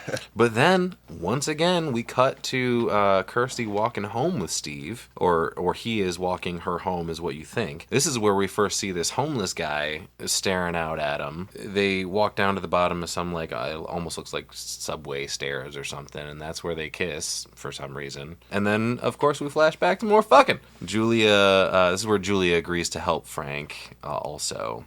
So yeah, a lot of things and not a lot of time in that little sequence, but I think the flashback to more fucking was just wanted to give us an idea of Julia's commitment to Frank. Because she mentions at this point, I'll do anything, and he kind of like throws his head back like, oh god, whatever. And then he kind of goes, anything? Right. And she's like, yeah, dude, let me suck your finger again. It's their thing. So yeah, this homeless guy ends up being a thread throughout. And I think there's sort of a name for what he is. He's sort of a harbinger kind of character. So we go to Kirsty is now dreaming. And this weird-ass dream that I don't really understand a lot of. There's feathers everywhere for some reason. There's a baby crying for some reason. And there's a body laying on just a pedestal of some sort, covered by a sheet, and feathers, of course. And then it starts, like, oozing blood all over the place. I'm not really sure what prompted that, but then the body sits up, and you can kind of barely tell, but it is Larry, and he's all fucked up. And so obviously, Kirsty wakes up freaked out, and... Steve's there. Fucking Steve's there. So, what the hell? What are you doing, Kirsty? Hey, man. I mean, to each their own. I guess, man. She wanted some. He wanted her. They got it on. I think that poor girl just drank too much. Yeah, I mean, could be. I mean, I don't know what she sees in Steve, but they definitely. Another goofy thing, though, let's cut back to the 80s, calling back to the 50s. For some reason, in this house, wherever they are, the room that Kirsty said she found, they wake up in separate beds. He's on the floor. So she's, is he? Yeah, she's in the bed and he's on the floor. So it's like, whatever we did, sure, we did that, but you're not sleeping in bed. Oh yeah, very chivalrous of you, Steve. I guess it's not dead. Maybe there's some subtext there. Maybe she's staying with Steve. Maybe that's why Steve was at the dinner party, like they were together already. Maybe. I guess it's possible. I just didn't believe a bit of it. That would make more sense. Mm-hmm. That's probably a pretty good point. The note that I made when I saw that they woke up in the same room was, ew. Gross. So, obviously, Kirsty is freaking out, and she calls Daddy to make sure he's okay. Frank, at this point, looks pretty rad. This is where he's starting to get like a bloody visage over his whole person. I don't think he's wearing clothes just yet. No, he's still like, yeah, I mean, he's not like the zombified skeletal remains. Like, he has legs at this point. He's staring up. We glossed over the first kill because that's coming up right here. Well, he doesn't turn into the muscly red pinky guy until after that first kill, though. That's a good point, because there wouldn't have been another victim in between, huh? Yeah, because there's like a fast cut to her starting to sleep with these guys. Well, Julia doesn't end up sleeping with these, to luring these guys to Frank's room. And I mean, there's 3 or 4 of them that she ends up bringing, but we have a fast cut of her like seducing that first guy. And I mean, the actress there, she brings her A game. She gives the most personality she gives in the entire movie when she's luring these guys. Which is not much. Yeah, no, but she's like charismatic and like, oh yeah, you want to come sleep with me at my house in the middle of the daytime? My husband's not home. I don't know if she's charismatic at all, dude. I think she just knows a couple of lines to deliver. And she doesn't even really need to, because these poor horny bastards they're day drinking, right? They're day drinking. Right. They're going to come back and do whatever. But that is indeed when Julie goes to get that victim. She goes to the bar. She's drinking alone. The guy says, oh, hey, well, why don't we just drink together? She brings him back to the house, and this is when she starts to get nervous. I don't know if maybe she's nervous because anybody could come home at any point and find them. I kind of took it she was unsure of herself. Like, I think she was legitimately, before everything starts, while he's still a gooey mess, like, maybe she's like, what if this doesn't work? Maybe she's thinking, what if it has to be Larry's blood? Like, she's having a little bit of remorse for what she's about to do, and then... I think she maybe feels a little bit guilty, too, because it's not Frank that she's even pretending to hook up with. Yeah, like, he's watching her, like, seduce these men, and, we see later when she is giving in to Larry's needs that, I mean, if Frank sees her do anything with anybody else, he gets really pissed off, so... That's true, he does get jealous a little later. So maybe she was nervous about what he was going to do at this point, if he even could. I think it's a number of things, but I think, the guiltiness of it, like, yes, she loves Frank. I mean, there's no doubt about that, right? But the first time somebody kills a person, I mean, if she's not a genuine psychopath before that, right? Like, she's like, fuck, I'm about to... Like, this guy's innocent. He's not the husband I hate or loathe. He's not completely innocent. There is a moment where I'm like, all right, this motherfucker's got it coming, because he starts like kissing on her and everything, and she's like being kind of coy about it or whatever, and he's like, you're not going to change your fucking mind, are you? Yeah, it takes a that's right. Turn. He does get because when she's nervous, he's like, he does drop the F-bomb there. Julia knows how to pick him, man. I'm telling you, like Frank and this guy, but gross men. So she takes him up to the attic finally. Oh yeah, I made a note about her weird big star earrings. Did you guys notice these fucking things that covered like her whole neck? She has big earrings on like the whole movie, and they're not even earrings. They're just like huge ass star pendants. Dude. Seem like they're nailed into her earlobes. They look like they're about a half-inch thick. Yeah. For some reason, like made of some sort of epoxy resin or some shit. They're weird. They're man. huge. I did notice them. Awesome. So she takes him up to the attic, and he goes, "This isn't the bedroom." And she goes, "No, you're right. I've always preferred the floor." Does it have to be? He goes, "Oh, all right. Well, yeah, first time for everything, I guess." He turns around. He goes, "All right, just a minute. I got to drain the old bladder." And that's when we grab the hammer, and she whacks him in the head. And then... fucking breaks his jaw. Yeah, dude. That was a cool shot. The kill scene is nuts. Like, it doesn't... At first, I didn't, like, feel the impact of it. It's like, you can definitely tell she's hitting nothing. Yeah. But then you see him and his jaw's crooked, and, like, whatever the prosthetic they used was very fucking good, because it was gross and gnarly. I liked it a lot, for sure. Yeah. So then that's when Frank crawls out and kind of mounts this dude and sucks him dry. And then right after that, we get a really cool shot, I thought, of crazy Julia in the bathroom cleaning up, and she's freaking the fuck out, obviously. Staring in the mirror. I like that shot a lot. Just like we're sucked into the moment that she's living. Mm-hmm. Yeah, with her. She looks crazy. Yeah, dude. Really cool shot. It's the snap for sure. Like, she's still like, what the fuck, I just killed a person, but she's also like, I'm gonna do it again.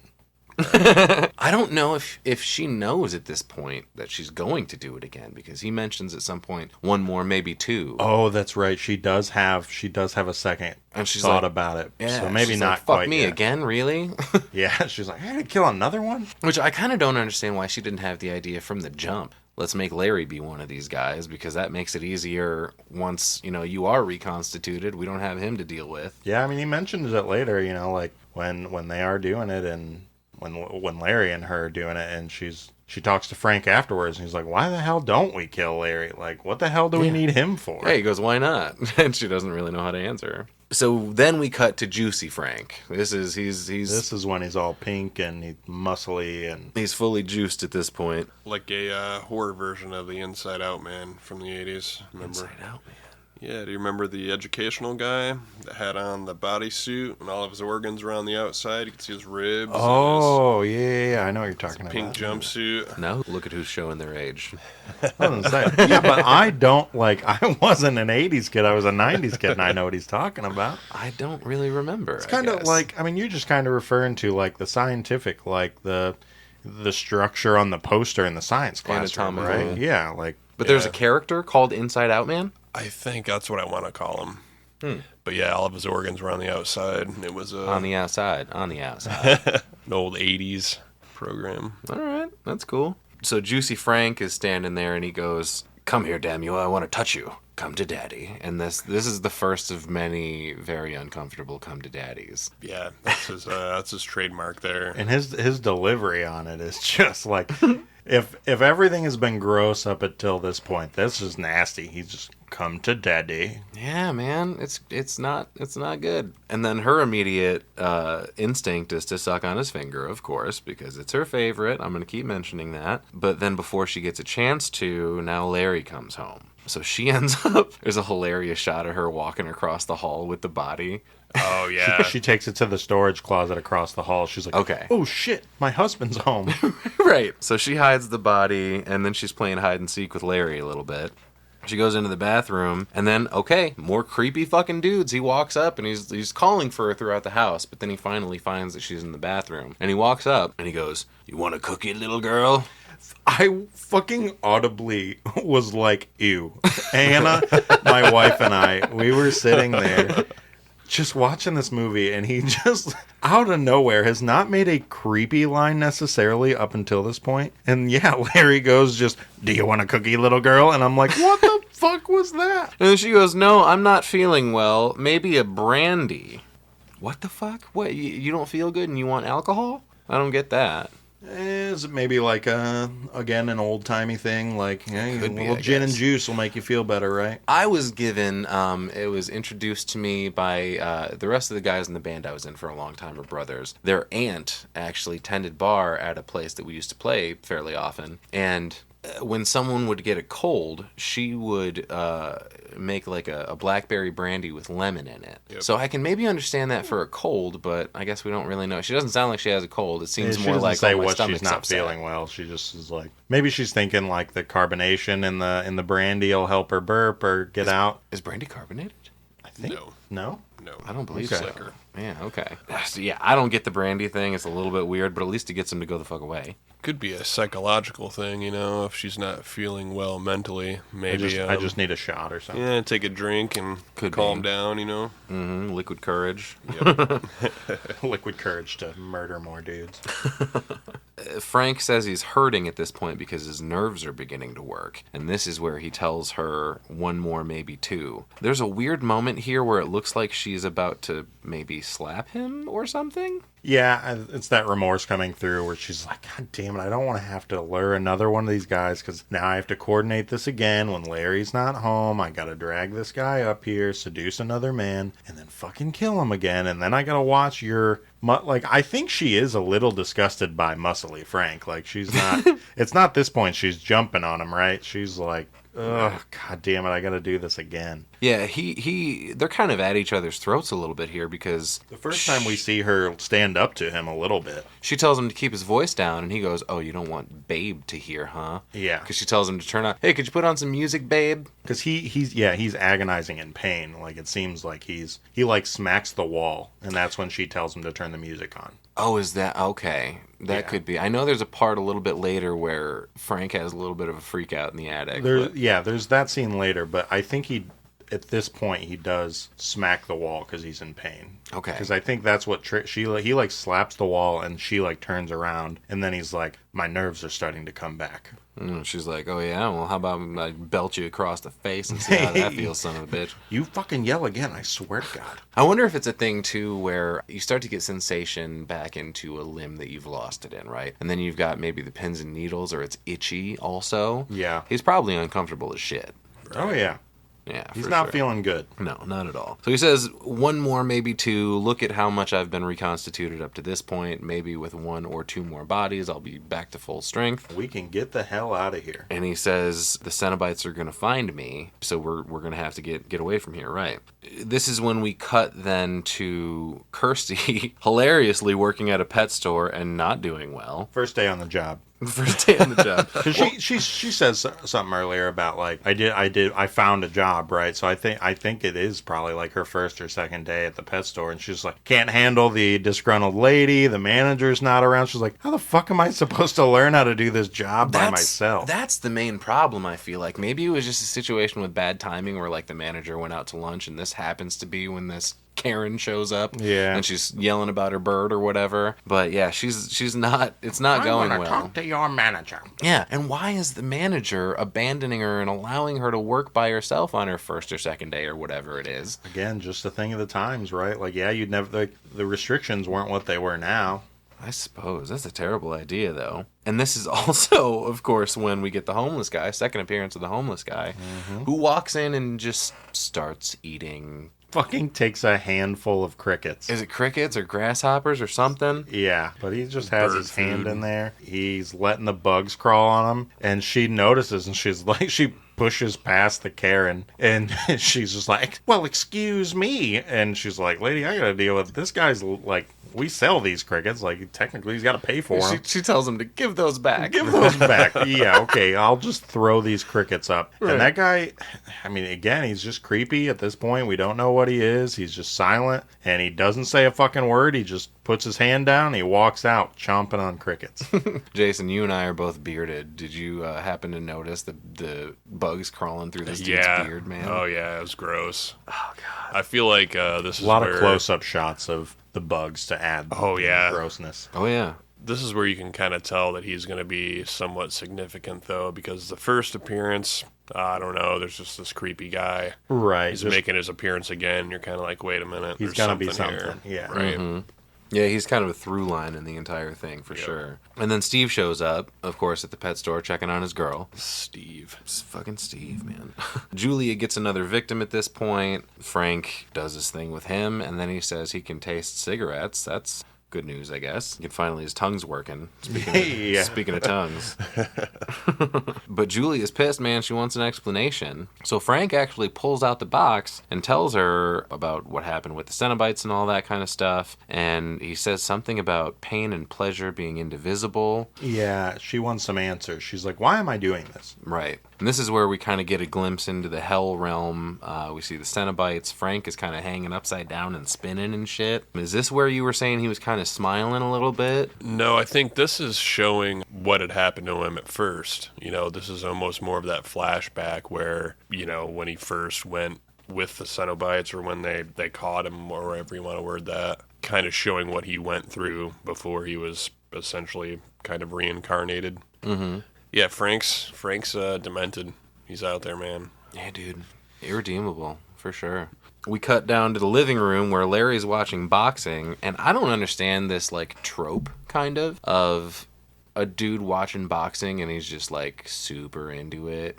He was going. He loved it. To the point where he's, punching the air and shit. He's just, swinging all over the place. I'm not a sports guy, but they just get into it. That's the only sport that people do that with, though, because it's not like you're watching football and you're going, oh, you're dropping back and pantomiming a throw when the quarterback, bombs it down the field or whatever. Yeah, I don't know. I used to watch UFC and stuff, and those guys, my dad, they were all drunk and just fucking having a good time watching UFC, and they're punching the air and stuff. Yeah, fucking get them, bro. Fair enough, I guess. Yeah, I think that you're right that's probably the only. But football, people are jumping up and down and whatever. He's just reacting. It might not be great acting in that scene, but he's into the boxing scene. I can't imagine watching a game of tennis and you're just sitting there kind of swinging an arm every time the guy you're rooting for goes to. Yeah, I don't know. Maybe not. Maybe golf. I feel like golfers do weird practice air swings like that. Right. I don't know. I'm not 85, so.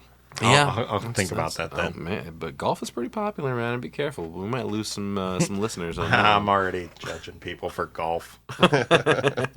So he's watching boxing, punching the air. He mentions to Julia, because she's sitting there watching it and kind of nonplussed by it. And he goes, I thought you hated this stuff and it makes you sick. She goes, I've seen worse. Right. Yeah. At this point, she doesn't care about boxing. She's literally seen a muscle man. Right. This is when we get the noise upstairs. Frank's pissed off. He's doing whatever it is he's doing up in the attic there. He's running back and forth, speaking of sports, like a wrestler going back and forth between the ropes. Yeah. And so Larry wants to go and check it out, and Julia knows, Frank's up there. She tries to stop him. I think, was this a thing where maybe Frank was luring Larry upstairs? I think this is where it was all starting, yeah, because Frank definitely wanted to get rid of Larry. Just from the jealousy, you can tell that, there's some hatred going on there. Yeah, he wants to be Babe. Yeah, yeah. Because Go ahead. Oh, no. Continue. I was just going to say, to lure him up there, Larry's hearing the noises, and he's like, no, I got to go check that out. She says, I think I left a window open. Fuck you. That's not a window. That's not a window. Well, she says, maybe it's some distant thunder. And he's like, no, that's not it. The first time Larry sacks up, to be honest, and he's fucking just so I'm going to go check this out. And it's okay, well. Not very thorough. Sure, but, and then she seduces him. This is why she has to sleep with Larry, because she has to stop him from going and checking things out. Well, it doesn't end up happening, though, because they walk upstairs, and she's trying to... You can actually see her, trembling in the hallway, freaking out, thinking that he's going to discover Frank. And he walks in there and sees a fucking rat nailed to the wall for some reason. That's weird. But he goes, I told you it's probably just a rat. See? I told you. Yeah.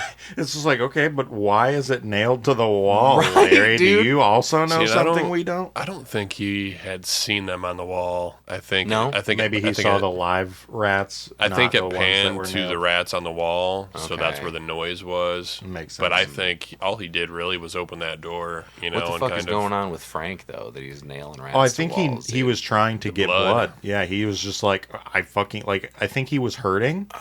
That's kind of what I was getting the vibes of, Frank was, like, at this point, Frank is really hurting and needs fucking skin and to be the rest of a man, because he was taking the rats and literally just fucking pinning them to the wall and letting the blood drip in his mouth. Yeah. If it's a moment of desperation, I kind of understand, but I wouldn't figure animal blood would work. You need human. You know? Yeah, I mean, I don't know that he knew. I think he was just trying something, right? Like, Right. he's just like, it's blood. Why wouldn't it work? I mean, Right. Sure. I'm in pain. Yeah, like you said, desperation. Let's try it. Yeah, why not? All right. So this is when Larry then says to Julia, let's go downstairs. I'll make it all better. So they... Again, being, like, slightly, like, you wouldn't say that in that way to your wife. Right. That was weird.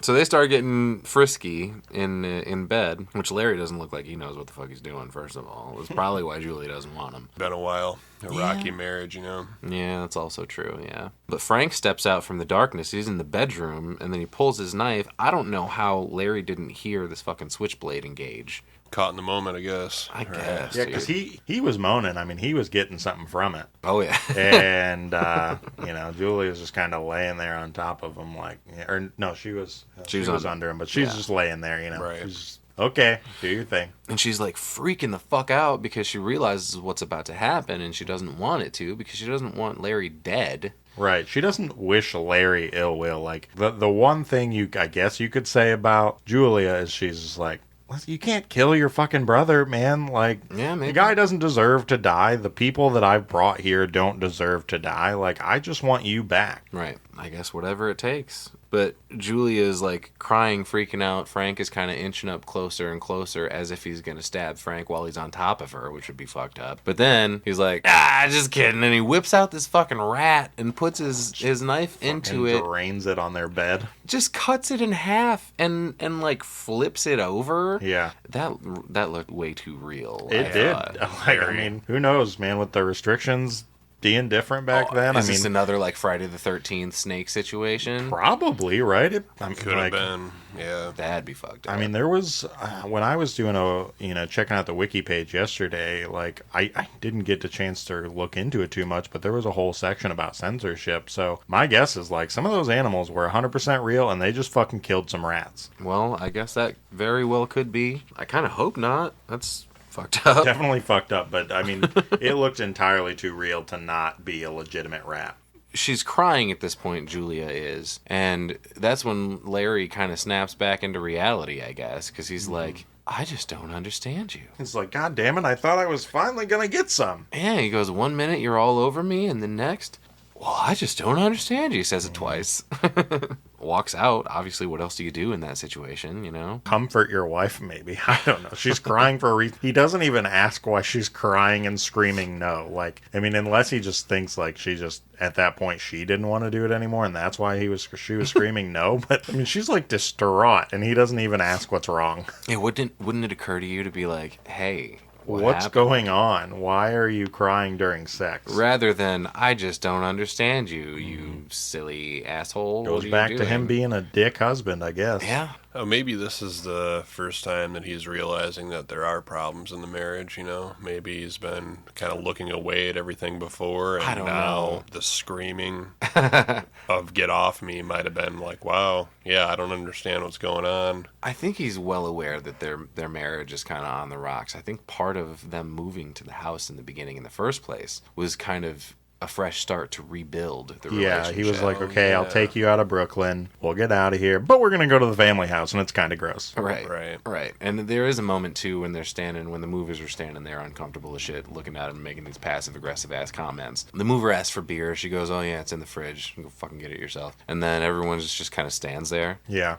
And then Larry's like, all right, well, why don't I get it? Yeah. I've got nothing better to do except move this fucking heavy bed up these stairs, even though I hired these guys to do it. So, yeah, obviously things are not going well. Kind of a fuck me moment. Like, Right. So then we cut to Larry and Kirsty at this Chinese restaurant, and apparently this was part of what was cut from the eventual theatrical release. There was some more to this, I guess, but they're talking once again, trying to figure out what's going on with Julia. Larry is asking Kirsty to go talk to her, check on her, make friends or whatever, and she's like, fucking okay, I guess. It's like a last attempt to bring them closer together kind of thing. Mm-hmm. Yeah, I guess so, but like, I don't know. It was just never meant to be, man. Yeah, right. Some more development between Frank and Julia. He asks her why they can't kill Larry.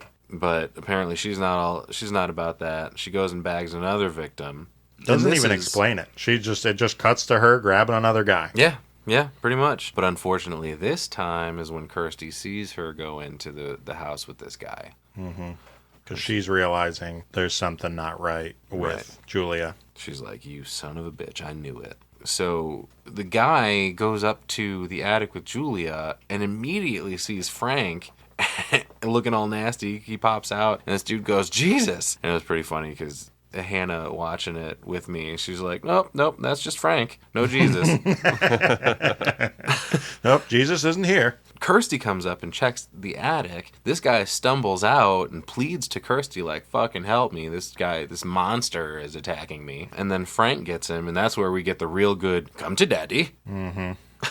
I mean, Uncle Frank. He's like, you remember, don't you? Creepy Frank, man. Dude, yeah, he gets so fucking gross there. Like, he's just like, he's going to take her too. Like, yeah. You know, because I mean, I think he mentions too, like, she says something about, like, we can't kill Larry because what about Kirsty? Mm-hmm. And he's like, what about her? And so then it cuts to then, like, later, and she's bursting in the door, and he's like, fuck it, she's here, we're going to kill her too. Yeah, I guess. And I want to point out during the scene, when he's killing that guy, this is the first time, and there's a couple of the shots that are almost like the exact same, of him, like, digging his hands into the neck of the victim, and it's just like pudding. He just, like, shoves his fingernails in there and, like, rips at their throat. Right. And that was, like, the first thing. I'm weird about throat stuff. I don't like people touching my neck, like, at all. You should have told me sooner, man.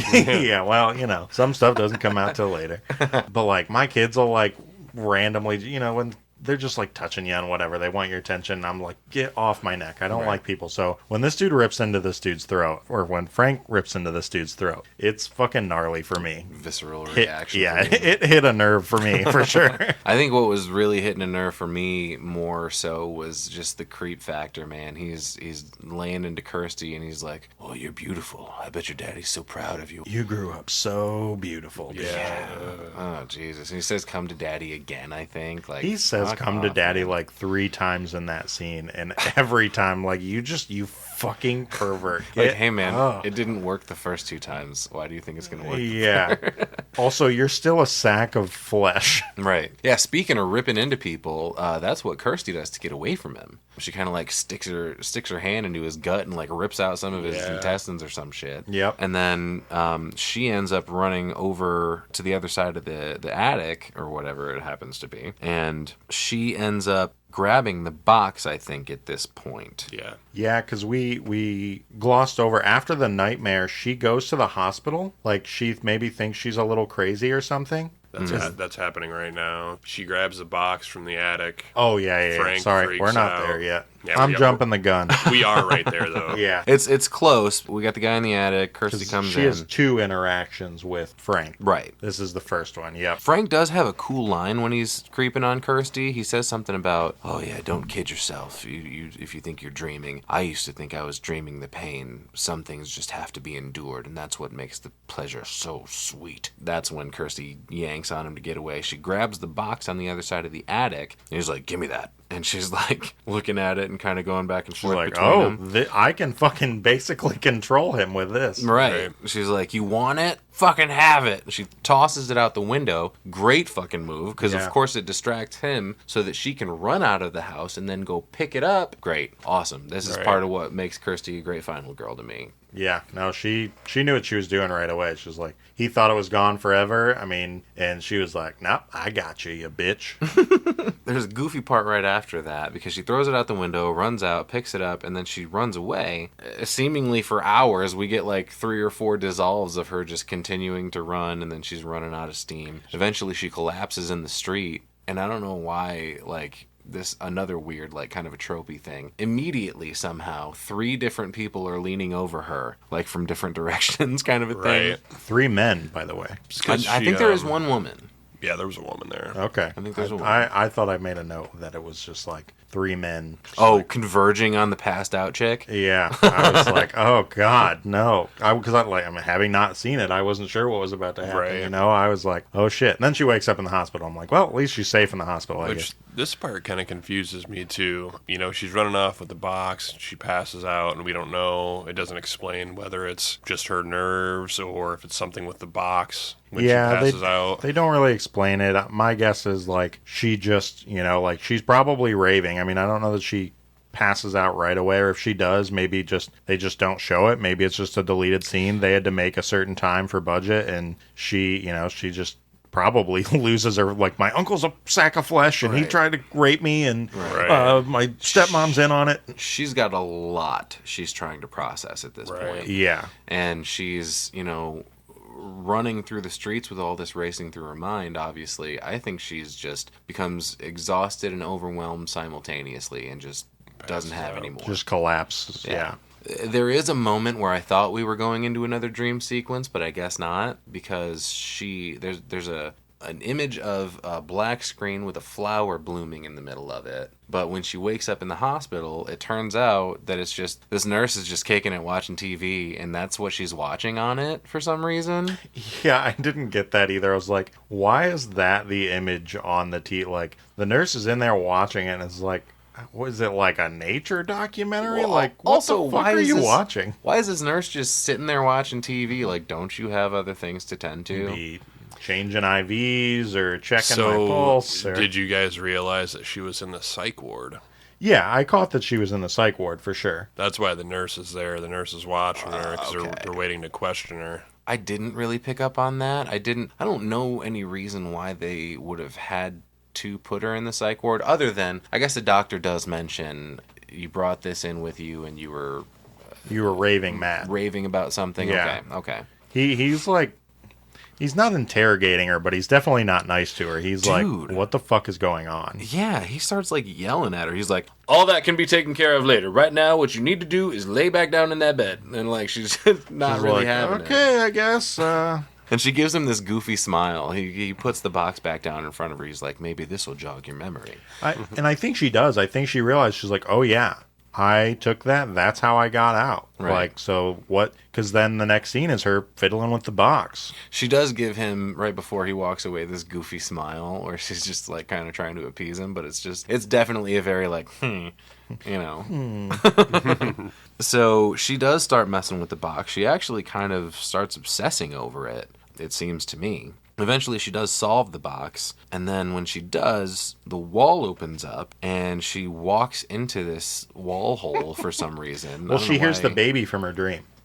Oh, okay. So yeah, you can hear the baby crying at the end of this hallway that opened up. So I took it as like she heard the baby from her dream, and she's like, oh fuck, like, is this my nightmare coming to reality? I gotta save, if it's my dad, if it's the baby, whatever. Speaking of the baby, do we ever find out what fucking baby it is? Like, who the baby is Not supposed to be? unless it's explored in a sequel that I haven't seen, but they don't ever touch on why it's a baby. It's just supposed to be a baby crying is creepy. There you go. Probably. Okay. Or they're just, or maybe Larry's, it's playing on her Larry's emotions. a baby. So she's just like, Larry's definitely a man baby. She's like, got to go save daddy. What if it's a thing maybe where it's playing on her emotions? Oh, she can't resist going to help out this poor baby, kind of a thing. Yeah, she's a woman, like, playing on motherhood and stuff like that. Like, she would be, it's an old way of thinking for sure, but like, she would be, like, oh, the woman has to take care of the baby, kind of a thing. And so it's just like, yeah, I just took it as a sign of the times. Like, sure. She's got to take care of the kids, so she hears a crying baby, got to go to the rescue. None of these men are going to do it. So this is where she stumbles upon what I think is the worst part of this movie, honestly. I had to look it up to find this out, but apparently this thing that she encounters in this weird hallway that opens up is called the Engineer of, like, this hell dimension or whatever. Like, he doesn't look capable of a whole lot. He's just almost like an insectoid. Yeah. Like, I mean, he's got a of scorpion stinger, but also, like, sluggish, and he's got arms coming out everywhere. It's not a great design. Everything else, designed to a T, looks fucking great, but whatever this creature is just weird looking. It was the only piece that I thought was campy in this. not only did I not like the design, but then this thing starts to chase her, right? And I noticed immediately, you can see the dolly wheeling this thing toward her. Yep. And it's just It's so apparent. terrible. Oh my God! I know it's your first movie, Clive Barker, but dude, you can't let that get in the movie. Budget cuts, man. You got to make them cuts somewhere, and that monster couldn't have been cheap to make. I mean, that was all practical, or mostly practical, So whatever puppetry is going on there, they're probably pulling at strings to make the arms move and running that dolly down a weird ass hallway.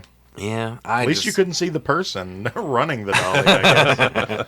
Yeah, he was covered by a whole bunch of engineer, for sure. So Kirsty runs back out of this hallway, and as soon as she gets back into her room, the wall is closed. It's like it never happened or whatever. But then the Cenobites do end up showing up. I don't know if it's because she kind of she gets back to the box, and she's trying to disengage whatever she started by solving the box, and she kind of tries to Fonz it a little bit. She just whacks it. Yeah, she bangs on it because she was trying to. She could still hear the monster, or the engineer is what you're calling it. So I know what I'm calling it. Well, that's what they call it. Yeah, she the wall closes and she's like, oh fuck, maybe this thing can still escape, because you can hear the sounds of the monster and there's some banging on the wall, and then she just lays a fucking hammer fist down on the box and is just like, what is going on? She's like, hey, what are you doing, box? I don't like this. So that's when the Cenobites show up once again. There's a cool shot of the IV filling with blood, and eventually it fills to the point where it explodes and shoots all over the with wall. blood. It's so fucking cool. That's fun. And then the Chatterer shows up behind her and stuffs his fucking fingers in her mouth. Yeah. Yeah. That was... No, it was definitely strange, so, but kind of along with the movie, though. You know? I mean, you're making them out to be demons, demon-like entities, right? And he's like, yeah, we're gonna start the torture right away. Just shoves 4 huge fingers in her mouth. Well, he shoves the middle 2 in, and it's weird because one finger is it's got a glove gloved, on. and the other finger is naked or whatever. I think this is going back to the sexual stuff again, because how many times they're all clad in leather. How many times throughout the movie did you see fingers in Julia's mouth with Frank? Every 30 seconds there's a finger thing going on. Which is all funny, but I think that was all on purpose. I think the fingers in her, you know what I mean? It's okay. Call back to that. Yeah, the Cenobites it's all sexual. It all has to do with sex, Yeah, for sure. Speaking of demons, whether they're demons, I guess that depends on who you ask, because Pinhead does say, some call us demons, some call us angels. We are merely explorers in the further reaches of experience, or something like that. So it's very much a perspective situation here. I don't think Pinhead really has a dog in the fight at all about what's right or wrong, what's good or bad. Yeah, I don't think they have a concept of that, right? No. It's just they're there for sadistic pleasure. Yeah. And they know no means of anything else. Or so it seems. And there's no discernment between the pleasure and the pain. Mm-hmm. They exist, they coexist in the same space. Right. I will say, and we'll get to it as we get more into the ending, I think if he doesn't, some of them do. Because something happens here pretty soon after they get back to the house that is oh fuck, with Kirsty. Okay, so wait, you said if he doesn't, some of them do what? They understand the morality of good and bad because because of the next scene. Because of the next scene, what happens. So I mean, keep going with the story and I'll explain myself further. Sure. Pinhead has an awesome line at this point. He goes, commanding. Oh, no tears, please. It's a waste of good suffering. Fuck yeah, Pinhead. Butterball standing over there licking his lips. It's gross. Fucking Butterball. I noticed for the first time last night, too, I was watching the behind the scenes stuff. I never noticed before that Butterball has teeth shoved up through his bottom lip. Mm-hmm. Oh man, that shit's gross, dude. I don't think I noticed that either. Because he's almost he's sucking on his bottom lip. Okay. When he's he licks his lips and then he sucks on his bottom lip. There's a pretty close up shot of the teeth lower lip thing, and it was pretty apparent. I noticed it right away. It's almost like he's eating himself, kind of thing. Right. So this is where Kirsty gets the idea. She's going to make a deal. Way to think on your feet. I mean, fuck, you have fingers in your mouth and you're like, no, you know Frank? You have to know Frank because I got the box from Frank. I can take you to him. Yeah, he escaped you dumbasses. And Pinhead immediately is like, no one escapes us. And she's like, no, I can fucking show you. And he's like, all right, well, let's see it then. We have to hear from his own lips him confess to escaping us, to murdering Larry, whatever. And then he says at this point, all right, well, take us to the guy that has done this. We have to hear him confess, and then maybe we'll let you go. But if you cheat us, we'll tear your soul apart. It's so fucking cool. Like, Hell yes. There's dude. something about it, man. Though all of them command a presence, but fucking Pinhead, man, you can tell why he's the one that sticks out. Yeah. Because his lines are just so good. So fucking tear your soul apart. Watching that on surround sound last night, I'm like, fuck. Yeah. That was so good. That delivery is awesome. I'm just giving you shudders, man. Ooh. Creepy. So we go back to the house, and Julia is like, well, why don't we just leave? And dude, I started cracking up at this point because I couldn't help just imagining Frank like in a trench coat and a hat, but he's all bleeding all over the place, like, no. You know, he's got a cigarette in his mouth, right? Coat and a hat. Right. He's got the Groucho nose and glasses and mustache going on. Yeah, this isn't 2020. He has got no COVID mask on. He's got to just walk his way through the streets of whatever city they're in. Hey man, even if he did have a COVID mask on, he's fucking soaking that with blood immediately. Yeah. Oh, man. But no, that was really funny. Luckily, this is when Larry comes home. Well, I guess not luckily for Larry. Luckily for Larry. Yeah, this is when he gets got. And then Steve comes looking for Kirsty at the hospital, and he missed her, obviously. I don't know what happened, like how she got out of there, but no one seems to know what the fuck happened to her or where she went. I think it's just like a poorly managed psych ward, and she just fucking gets up and goes. Like after she's, fondled, for lack of a better term, by the Cenobites, she's like, I'm getting the fuck out of here, because she's like, I have to tell my dad. Like she has like a freak out moment where she's like, I have to get to my dad. I have to get to my dad. Yeah. And I don't remember if she says that to like the staff at the psych ward or not, but I think she just takes off and they fucking just let it happen. For sure. Yeah, man. The only other thing that I could think of is maybe the magic of the Cenobites transported her to there. Yeah, it could be. Something like that. Maybe. So we're back at the house. Now Frank has a Larry suit because Larry's no more. And that gave me callbacks to Men in Black, obviously. Skin suit. Egger suit. Kirsty comes home and Daddy in his bloody head that she doesn't seem to notice. So I feel like this is a really important part too, because I don't know if you noticed, I think they put contacts in Larry in this scene. Well, actually, there's something that Hannah noticed as we were watching this last night. When Larry walks in that last time, his eyes are blue. Like, pretty piercing blue. Right. And then when we cut to Larry Frank, no more brown. blue eyes. They're brown and they're dark like Frank's were. Right. Yeah, all the blood around all the like goop, you know what I mean, that was around his hairline because he's got on the Larry suit, you know. I noticed immediately. It was like, oh wow. He gives like a weak explanation like, oh no, don't worry about it, sweetie. Frank's dead. Daddy killed him. And oh Jesus, what a scene. So maybe because of that. Yeah, I think she's just like, he got injured because he wrestled with Frank and there was a whole scene and they fought, so that's why Dad's all bloody. And then she starts to piece it together pretty fucking quick. Yeah, Kirsty's not buying it. She's like, I need to see him. And it's another fucking hilarious delivery where Larry's just like, no you don't. Nonchalant. First, I want to jump in. Like that guy, I mean, like his whole demeanor changes. Like you can, as the audience, you can tell right away. Oh yeah, that's not fucking Larry. Like he's talking like Frank immediately. He's not trying to hide it. Not that Larry didn't have his issues before to begin with, but yeah, he's definitely up in the creep factor for sure. Yeah, gross.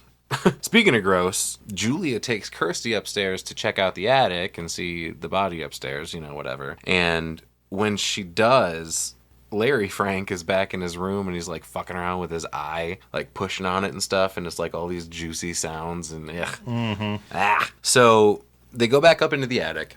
Julia pieces out once again. Like as soon as Kirsty walks in, Julia like again like steps away, and the door closes, I think, on its own at that point. I think so. And then fucking the boys Yeah, because they let her walk up. They're like, okay, yeah, sure, go check it out. right. And the boys are back in town, baby. Here come the Cenobites again. For some reason, there's like candles all around the body all of a sudden. They weren't there when she walked in.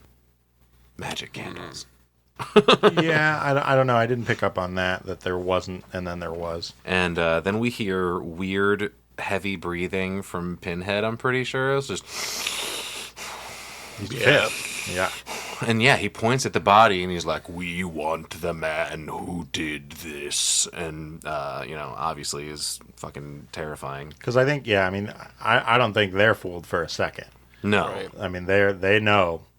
Like, once they get to the house, like, they know that That ain't Frank. that's Larry. We know, we can sense Frank's here. Like, where the fuck is he? Yep, exactly. And honestly, dude, that's another, like, part of the presence and just the terrifying demeanor of, like, when he walks up, which is also impressive because apparently he was wearing these black contacts and couldn't see his marks or anything through the entire time of filming. He walks up and he, like, when he, like, he's standing there all regal, basically, and he sort of lifts a hand to point, and when he's delivering that line, just, fuck me, so good. So good. We skipped over Julia dying. Not quite. We're Not almost quite. there. Yeah, Okay. yeah. Because she goes back downstairs and Larry Frank is trying to comfort Kirsty again. And he does another fucking come to daddy. And that's when she puts it together that it's not her dad. Right. Which I don't know how it took that fucking long. She ends up like gouging his face. She scratches him and it like tears. Because he's like, it's so new. Yeah, it just tears the skin into the muscle suit he's wearing. Yeah.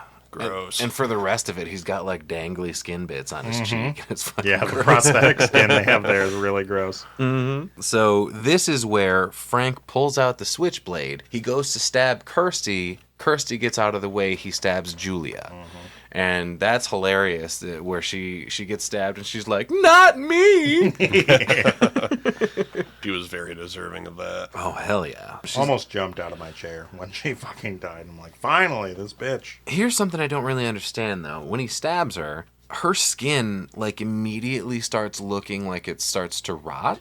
Hannah noticed that too. He's just sucking the energy off of it, gonna right? Like say. he's trying to heal the wound, I think, that she just gave him, and he's trying to be more powerful so he can attack Kirsty again. Okay. Yeah, I think he's just immediately draining her of life. Kind of like the blood on the floor. He can't really control whose blood he gets, but So was he just, like, sucking through, like, his fingers, basically? maybe it was just touching him. I Yeah, think. just absorbing it, I guess. right.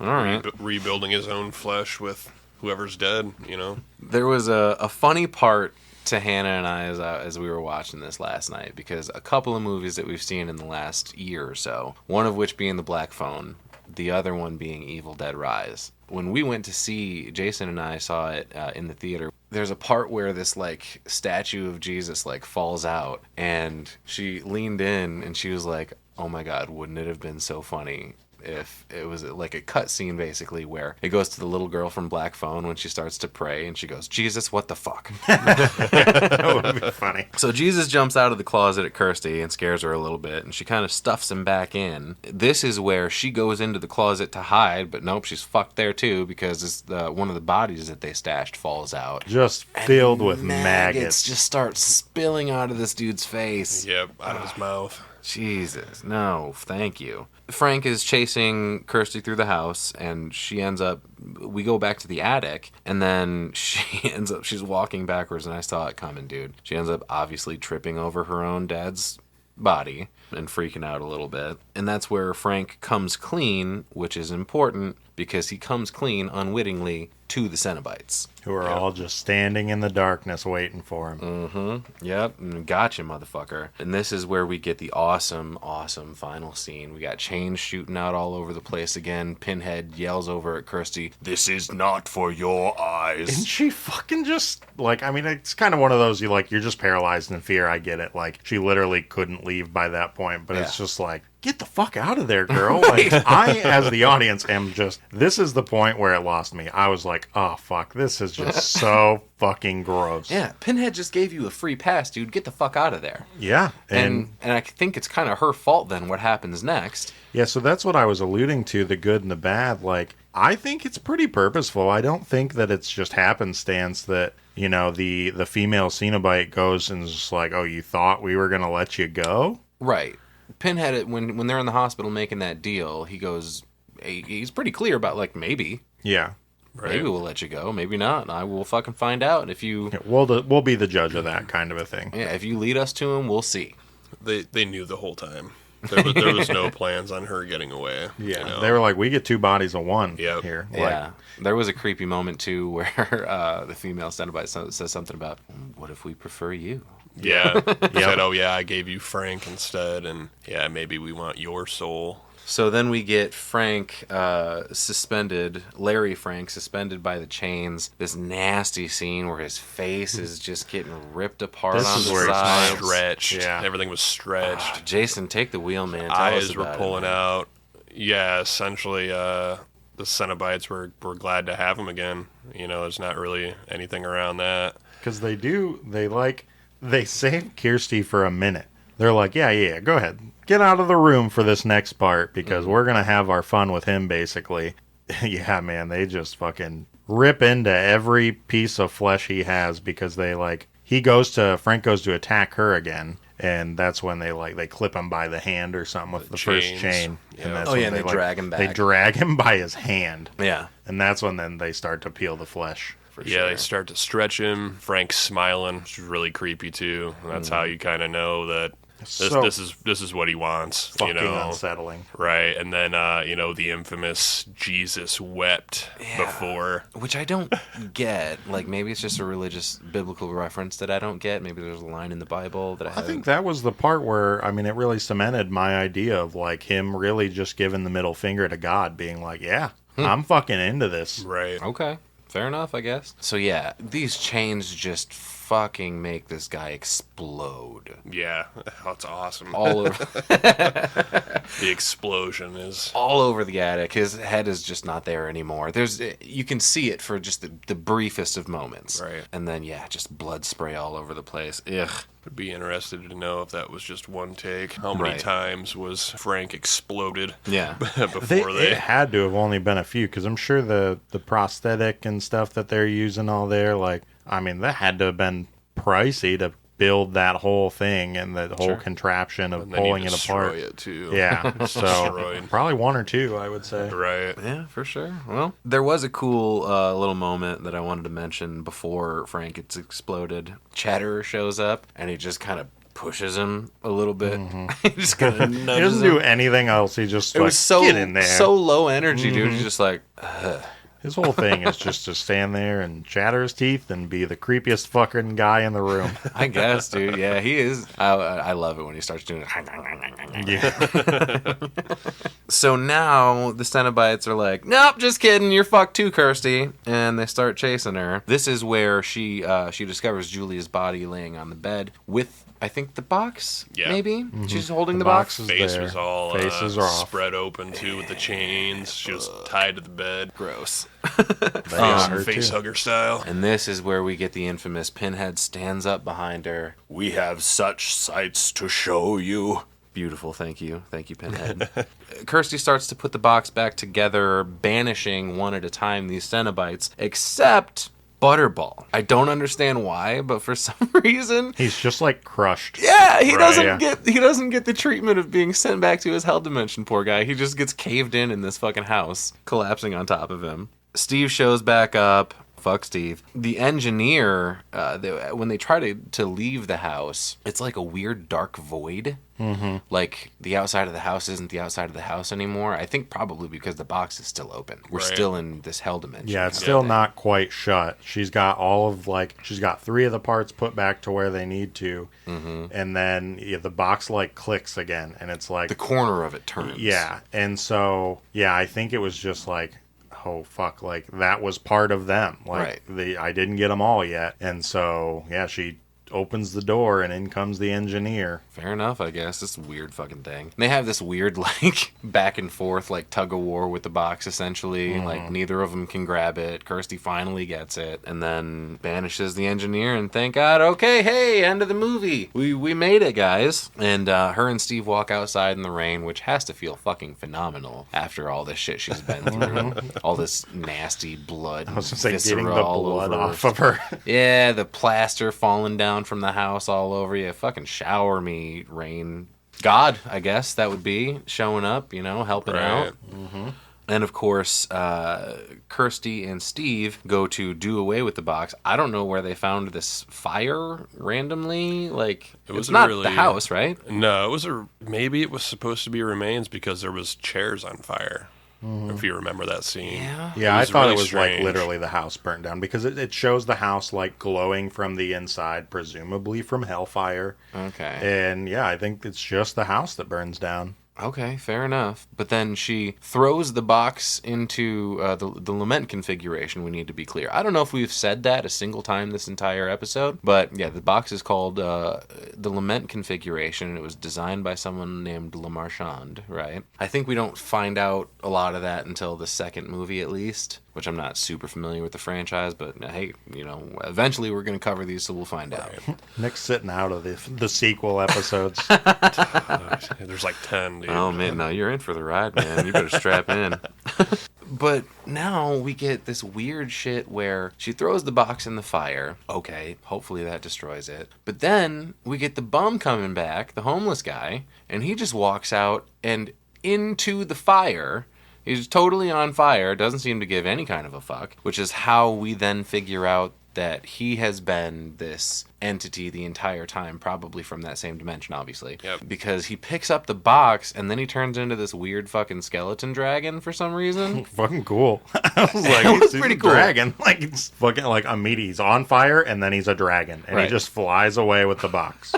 And as he flies away, we're panning away. It's like a helicopter shot going away from Kirsty and Steve. And then, just like in the beginning of the movie where we're going through the credits, and then we get like an iris view from the center circle of the box. And that's what we come out of. That's what we come out of. And the box is back on the table in Morocco, back with the same guy. There's another random dude sitting at the table, and he goes, "Oh, what's your pleasure, sir?" Boom. End of movie. Right. Hell yeah. Way to bring it back around. Open it up for sequels. That was perfect, honestly. So what did you guys think of the homeless guy? I feel like he was almost like, I don't want to say a protector, but some kind of guardian or something. The word I'm going to use is harbinger. Okay. He's kind of always in the shadows, making sure that the box is being used, popping up when it's appropriate to, you know, perpetuate the whole thing, really. Yeah, I think he's kind of pulling the strings a little bit. That's kind of how I took it. Like, they don't bring, they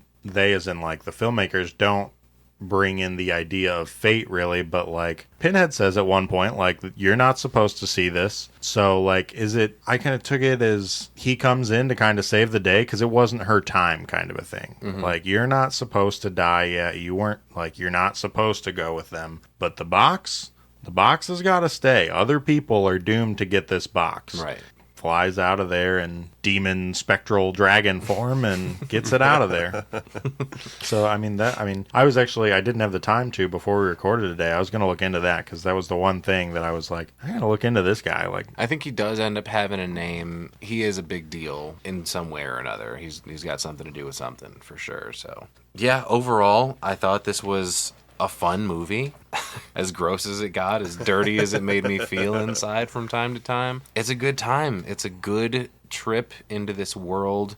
You know, we got a little takeaways and highlights box on our little template here. I said that this is a fun and flawed gothic drama of a horror film. The score set the tone well for the SFX to provide a juxtaposition there. The Cenobites fucking rule, obviously, especially Pinhead. Engineer, not so much. I'm not really a fan of that thing. Engineer stuff. But yeah, Kirsty's a great final girl, and overall, I think this is an impressive film debut by Barker, man. Yeah, it's an impressive feat. You say it's a good time.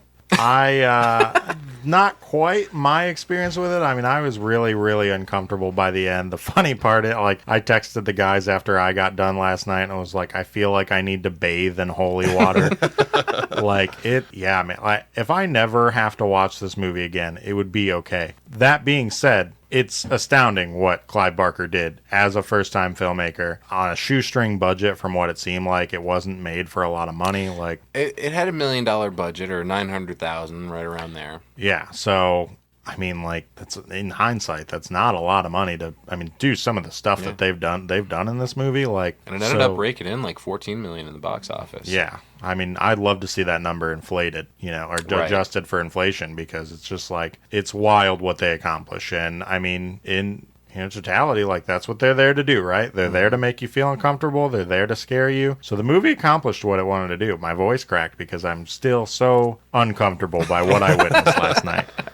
It's definitely a one-of-a-kind movie, I wouldn't say there's anything else really like it, and I think that's why it holds up still, you know? I think it was released at about the right time for people to be ready for it, kind of a thing. We had seen some good practical effects at this point by now. Obviously The Exorcist back in 1973. That people weren't a stranger to that kind of thing by 1987. Obviously, we're in the height of, slasher dumb with, all of you Freddy's and your Jasons and going crazy on practical effects. Yep. For the most part. But then this just added that extra element of, the sexual nature, the carnal pleasures, the, let's add this sadomasochism to it. Obviously, that's what the Cenobites are all about. And it's not perfect, but I think it's definitely earned its cult status, and I would definitely recommend people check it out. I gave this 3 out of 5 puzzle boxes. Did you guys have a rating on that? Yeah, I'd put it at 3 out of 5. Okay. That surprises me with you had a little bit of a negative stance on it. Just because I'm uncomfortable and never going to watch this movie again doesn't mean that it's not not a masterwork of what it did. It's not, like you said, it's not perfect. There's definitely, we pointed out even a couple of, maybe plot holes potentially, the dolly in there, so we got to knock a couple points off. But it thoroughly made me uncomfortable last night, so it did what it's supposed to do. So we got to give it credit for that. So 3 out of 5 for me too.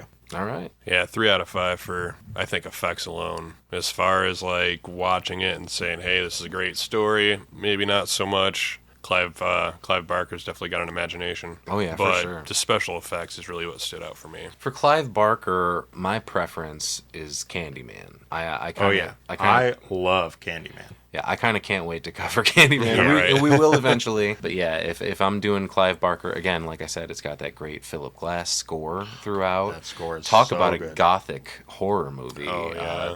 The romance between Candyman and Helen, getting off topic, but, We'll get there. Obviously, I appreciate Clive Barker and his contributions to the horror world, obviously. Cenobites fucking rule, dude. All right, well, I think that's going to about do it for us. Thank you for joining the Cenobites.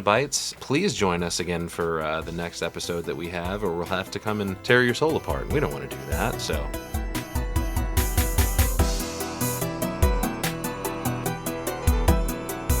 Next week, we'll be covering Jordan Peele's Get Out. Until then, you can follow us at Cinebytes Pod on Facebook, Instagram, and Twitter, or X. You can support the show at cinebytespod.buzzsprout.com. You can also listen on all major streaming platforms. Until next time, I'm Dusty Lane. I'm Nick Cummins. And I'm Jason Mitchell. And we've been the Cinebytes. And remember, dreams are fleeting.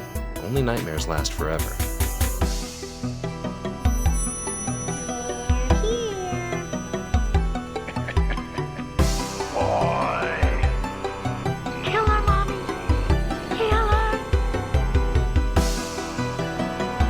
I bid you welcome.